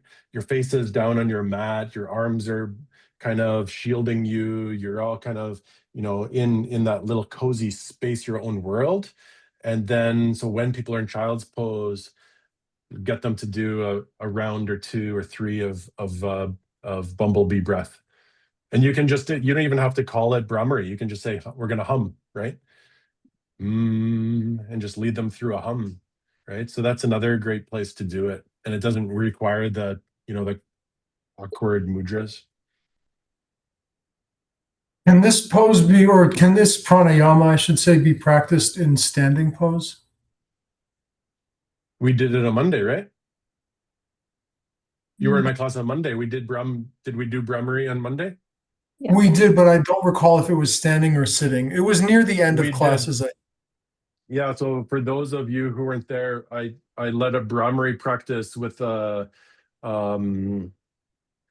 chakra meditation, right? We put our hands on our hips and we hummed.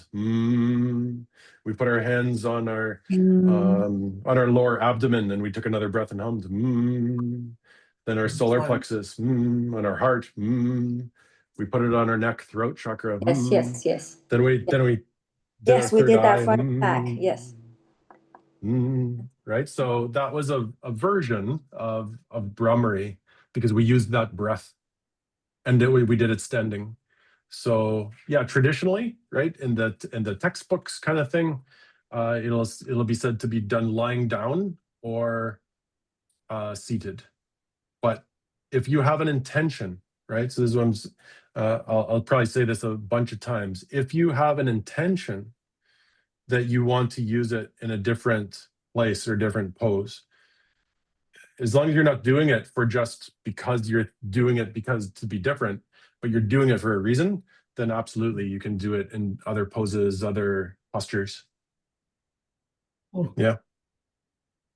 I really like the sensory deprivation aspect. And when I formed a good seal on my, whatever those things are on the ears, the bumblebee aspect of the sound really came out. Like it sounded much more like that than it did like a regular hum. Yeah, I'll show you a picture. So the next page in the book, you see this is a version where he wraps his head and ears in a bandage. So then you don't have to use your hands. So, yeah, there's other reasons, but yeah. Yeah. Okay. Who wants to lead us through Brahmari? Another round or two or three. I'll Okay, give it a Jovian, shot. you're up.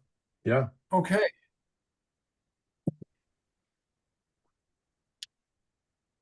Everyone, please sit up in your seat and roll your shoulders up and back.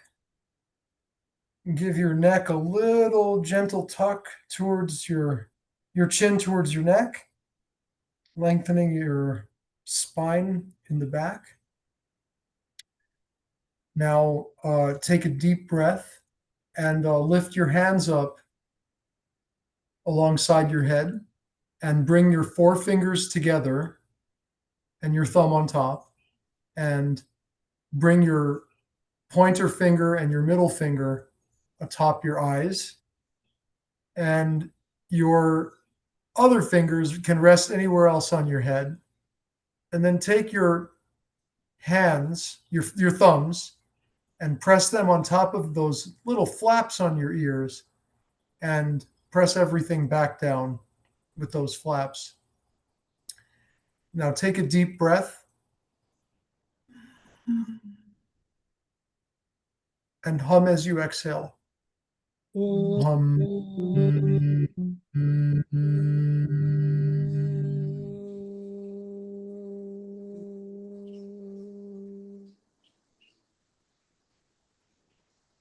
When you've finished exhaling, take another deep breath. And once again, hum as you exhale.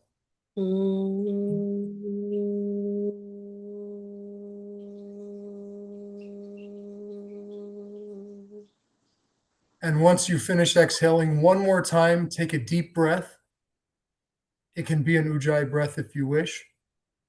And hum as you exhale.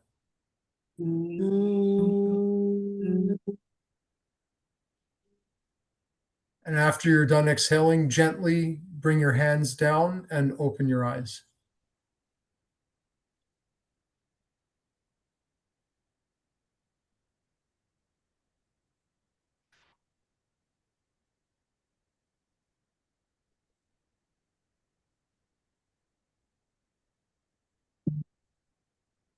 Oh, you're muted, Mike. Mike, you're on mute. That's great. Yeah, does anyone have any feedback on that practice? Very good, Jovian. But I like it better that, like Mike say, because this one you have to close out everything, right?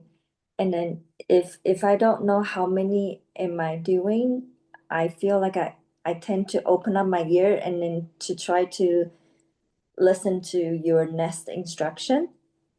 And then that way I'm not really closing the ear. But if you like Mike did before, like we're going to do it with a 3 breath. and then I know that I'm on my own. Thank you, Pei. That's very helpful. I appreciate that. Makes perfect sense. Yeah. Thank you. Yeah. Other than that, great job.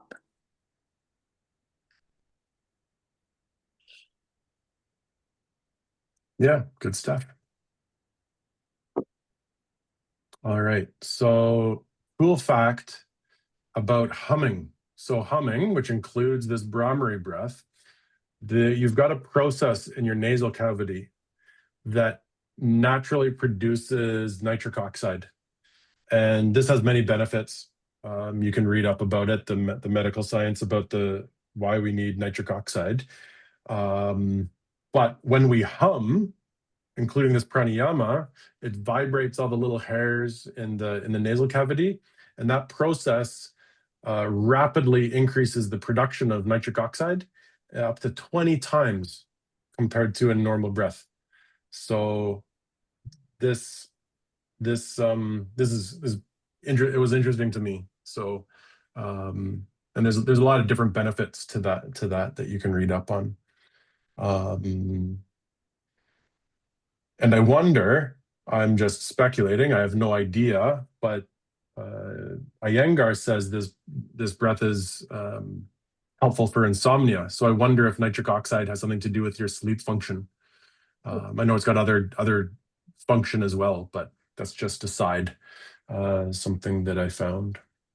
Mike, if you were Yeah. to do this in child's pose, and like leading people through a hum, would you ask them to like bring their arms closer to block off a little bit of that auditory, or would you just lead them through a hum? No, I think I would leave them just in their child's pose. Okay. And just get them to hum. And that could be, you could do it once, you could do it 3 times, you could do it longer. But that is one of the poses I've experienced and taught Brahmari just as a hum. Because I think it has that kind of the same feeling. Yeah, you're not closing off your ear canal completely, but you're all kind of curled up, right? Your vision, you're all dark, right? Yeah. Maybe your eyes are closed. So this type of pranayama is not exclusive to you having your like ears or auditory area blocked off. It's more like the hum is the more important part of it. I think it depends. I think it depends. There are, I think, benefits doing it both ways. Okay. Right? The full practice, right, from these teachings is that it's a very inward practice, as you've probably experienced and you can imagine, right?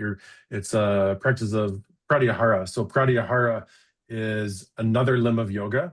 It comes after asana and it comes after pranayama, and pratyahara means sense withdrawal, right? So you kind of start detaching from your senses.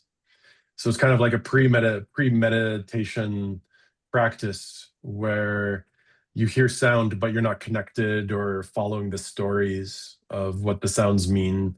Everything in your vision is, you close your eyes, right? So you're not seeing anything.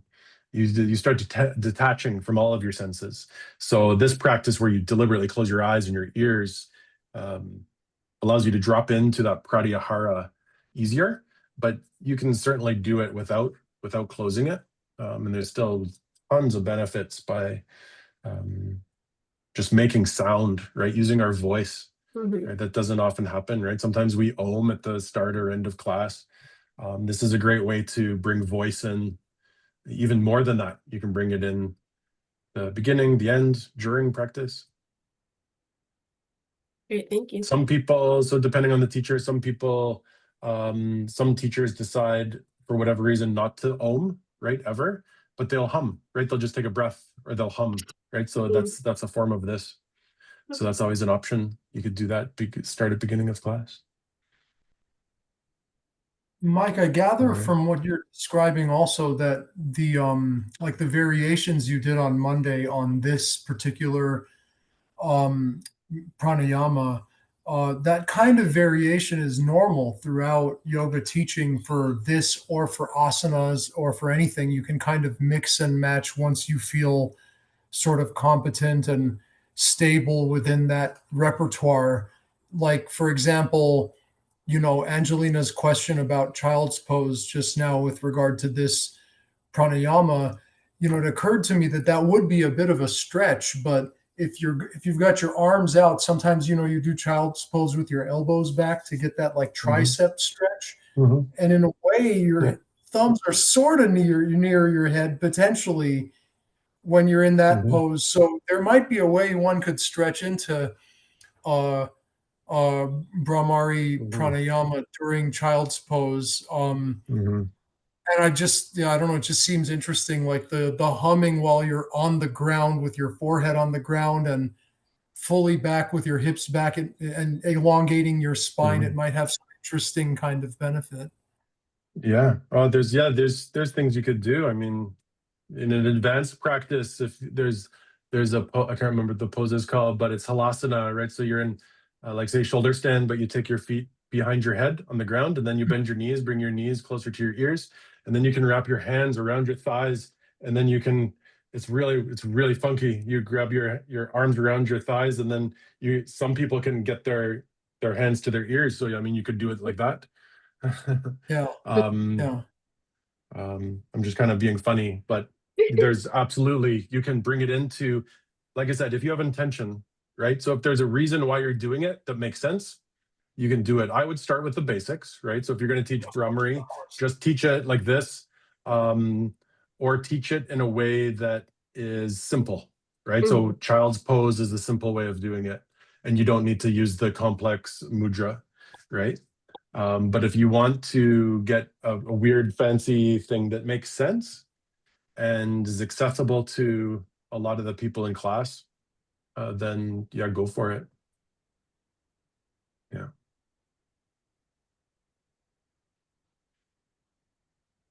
Okay, I can't remember what the next slide is, so let's see what's next here. Okay, oh, this is cool. How much time do we got? We got enough time. So, and I don't think I've got much more after that. Yeah, so I want to show you these couple videos. It'll be fun, and then we might have time for somebody else to teach any pranayama they want, even if it's a different one than we haven't even talked about tonight. So there are some other really calming pranayamas that we haven't talked about. So samvriti, I mentioned, right? The box breath. You don't have to use it with your hands. You don't have to do Nadi Shodhana. You can just have people really calm and we're going to do box breath, inhale for a count of 4, 1, 2, 3, 4, hold your breath.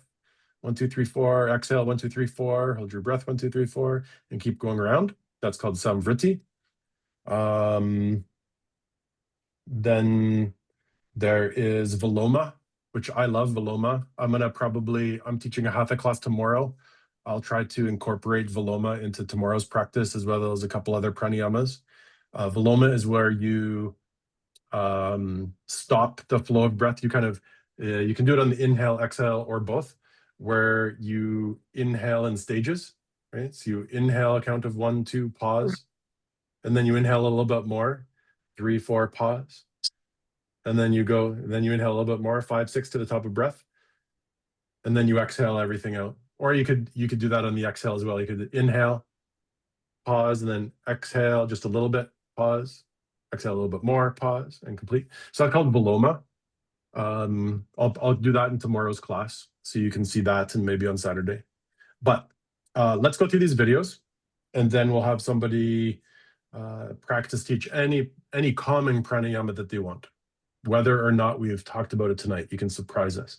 So let me show you. So breathing, we think about when we breathe, our lungs fill with air, and we exhale and the lung leaves our air, and we don't often think about the movement that happens in our body other than our lungs. So I want to show you, this is a 2-minute, actually I think I have it open, so I don't have to load it. I got it. Yeah. Okay, you can see this, yeah? Yeah, okay. Yeah. So this is a real-time is a video created by MRI of somebody in an MRI machine while they're breathing.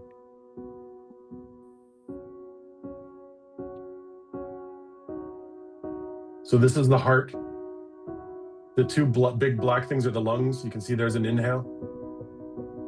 The diaphragm will be at the intersection here of the black and where the organs start beneath.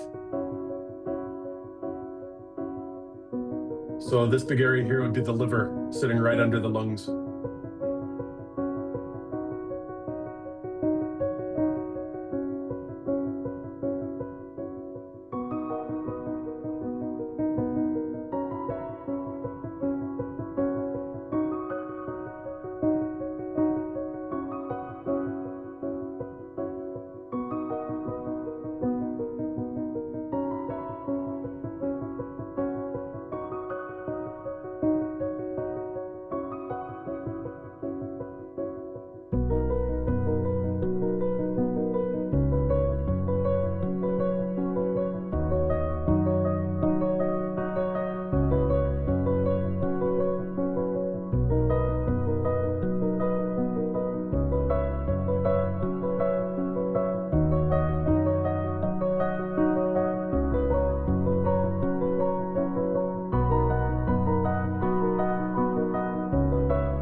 Isn't that amazing? Wow, I've never thought of that way. Like Mhm. breathing, it's creating a space for the heart. I never. And yeah, so much movement is happening all throughout the body. So every time you tell your students to take a big inhale, they're not just filling their lungs with air, but all this movement and pressure, right? And shifting. So what effect does that have? How much benefit is there in doing that? There's so much going on. It's so great. And I don't know if you could see it clearly. Yeah, like the heart drops. Like there's several centimeters. You see that the heart moves up and down with every breath. Mm. And there's more space. Mm. And how much is happening in the lower abdomen and all the organs. Okay. So these pranayamas, yeah, we said that they're balancing energies and they're calming us down, but how much other physical benefits are happening because we're putting our body into these different positions and stresses that it doesn't see, through the day. Just like simply taking a full breath in and full breath out has so many benefits throughout the entire body. Now, I want to show you something else that's even, yeah, so I'll just show you. So what we were looking at, the lungs, the heart, and that big organ down right was the kidneys or liver, yeah, right underneath the lungs. And then all the organs, the MRI didn't show down into the pelvic floor, but all of that would be moving as well. Everything. So now I want to show you another MRI video of the brain. Now, this movie was taken and it's to highlight the movement that's associated with the heartbeat. So you can actually see the heartbeat in the brain, but it highlights I think the elasticity and connection of the structures so that similar movement would happen when we breathe, okay? And I don't know if we'll have time to talk about it today, but so what you're seeing on the left side is the unedited MRI video. And then they have a special technique that any movement that is happening is kind of amplified. So you can see the movement at a larger scale on the right-hand side, okay? So if you look, you can see the frontal lobe cortex is on the left-hand side, the amygdala is on the right-hand side. And then I want to point out a couple things. Imagine being able to build anything. Sorry about that. Hope I can go back. I don't know. Let me let that finish. I'm going to have to get the link again. But what I want to show you anyways is this. So within the brain, there are a couple of glands that you may have heard about, and they're associated with yoga and chakras. One is called the pineal gland, and the other one is the pituitary gland. These are two very, very important glands in your brain for your body. The pineal gland is like the king of glands. It's associated with a lot of things, sleep regulation, I think melatonin production. Pituitary gland is very important. And one or both, depending on the yogic texts, associate these two glands with the third eye, the Ajna chakra, right? And I want you to, so when we were doing Ujjayi breath, the soft palate of our mouth, which would be under here, it lifts a little bit on our inhale, and it pushes all the structure right into the pituitary gland. So I'll open up the video again. And watch. This is where the pineal gland is right here, and the pituitary gland is right here. Look at the movement, and that's just on a heartbeat. Okay. And when we breathe, similar pressure and movement will be happening. Okay, so when we use pranayama, really refined and controlled, we're not just controlling our nervous system, but literally putting different pressures in different ways, right? Like this is going to be happening throughout the day, but we're deliberately going into different ways and different methods. And certainly this will have some type of effect. What those effects are, I think we're all just trying to find out, right? What the effects of yoga and breathing and asana have in our own bodies. Was just kind of a really interesting kind of thing that I found I wanted to share with you.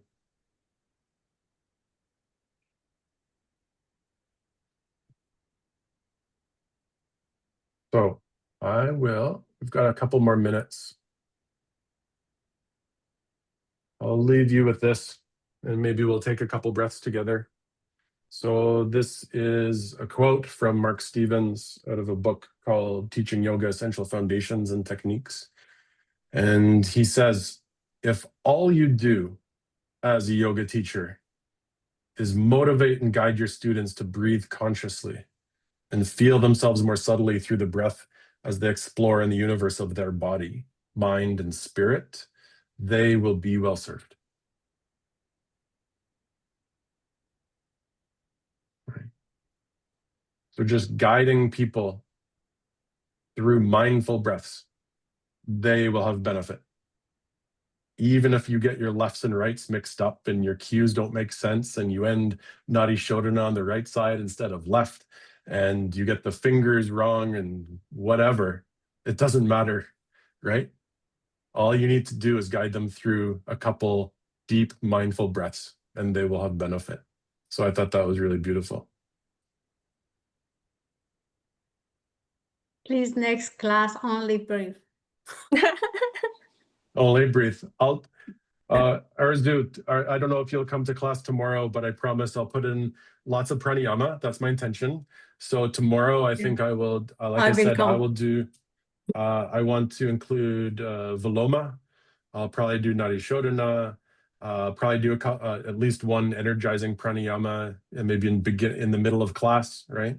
It'll be a slower practice because it's hatha. But yeah, I'll try to include some variations so we can talk about them a little bit more on Saturday. We'll have more time.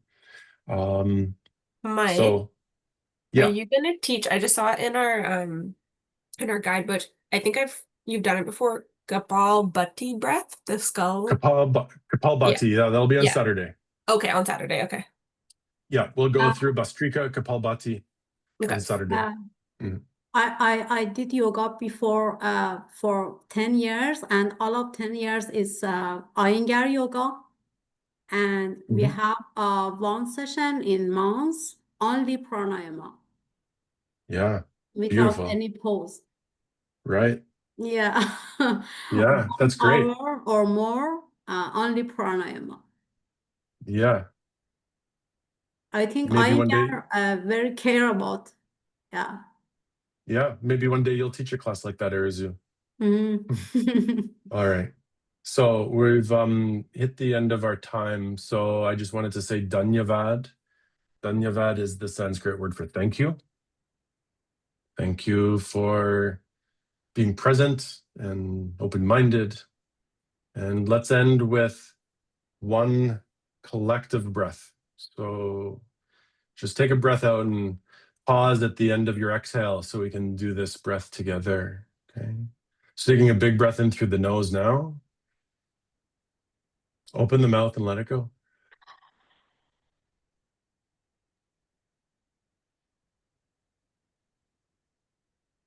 Thank you. Thank you. Thank you. Dhanyavad.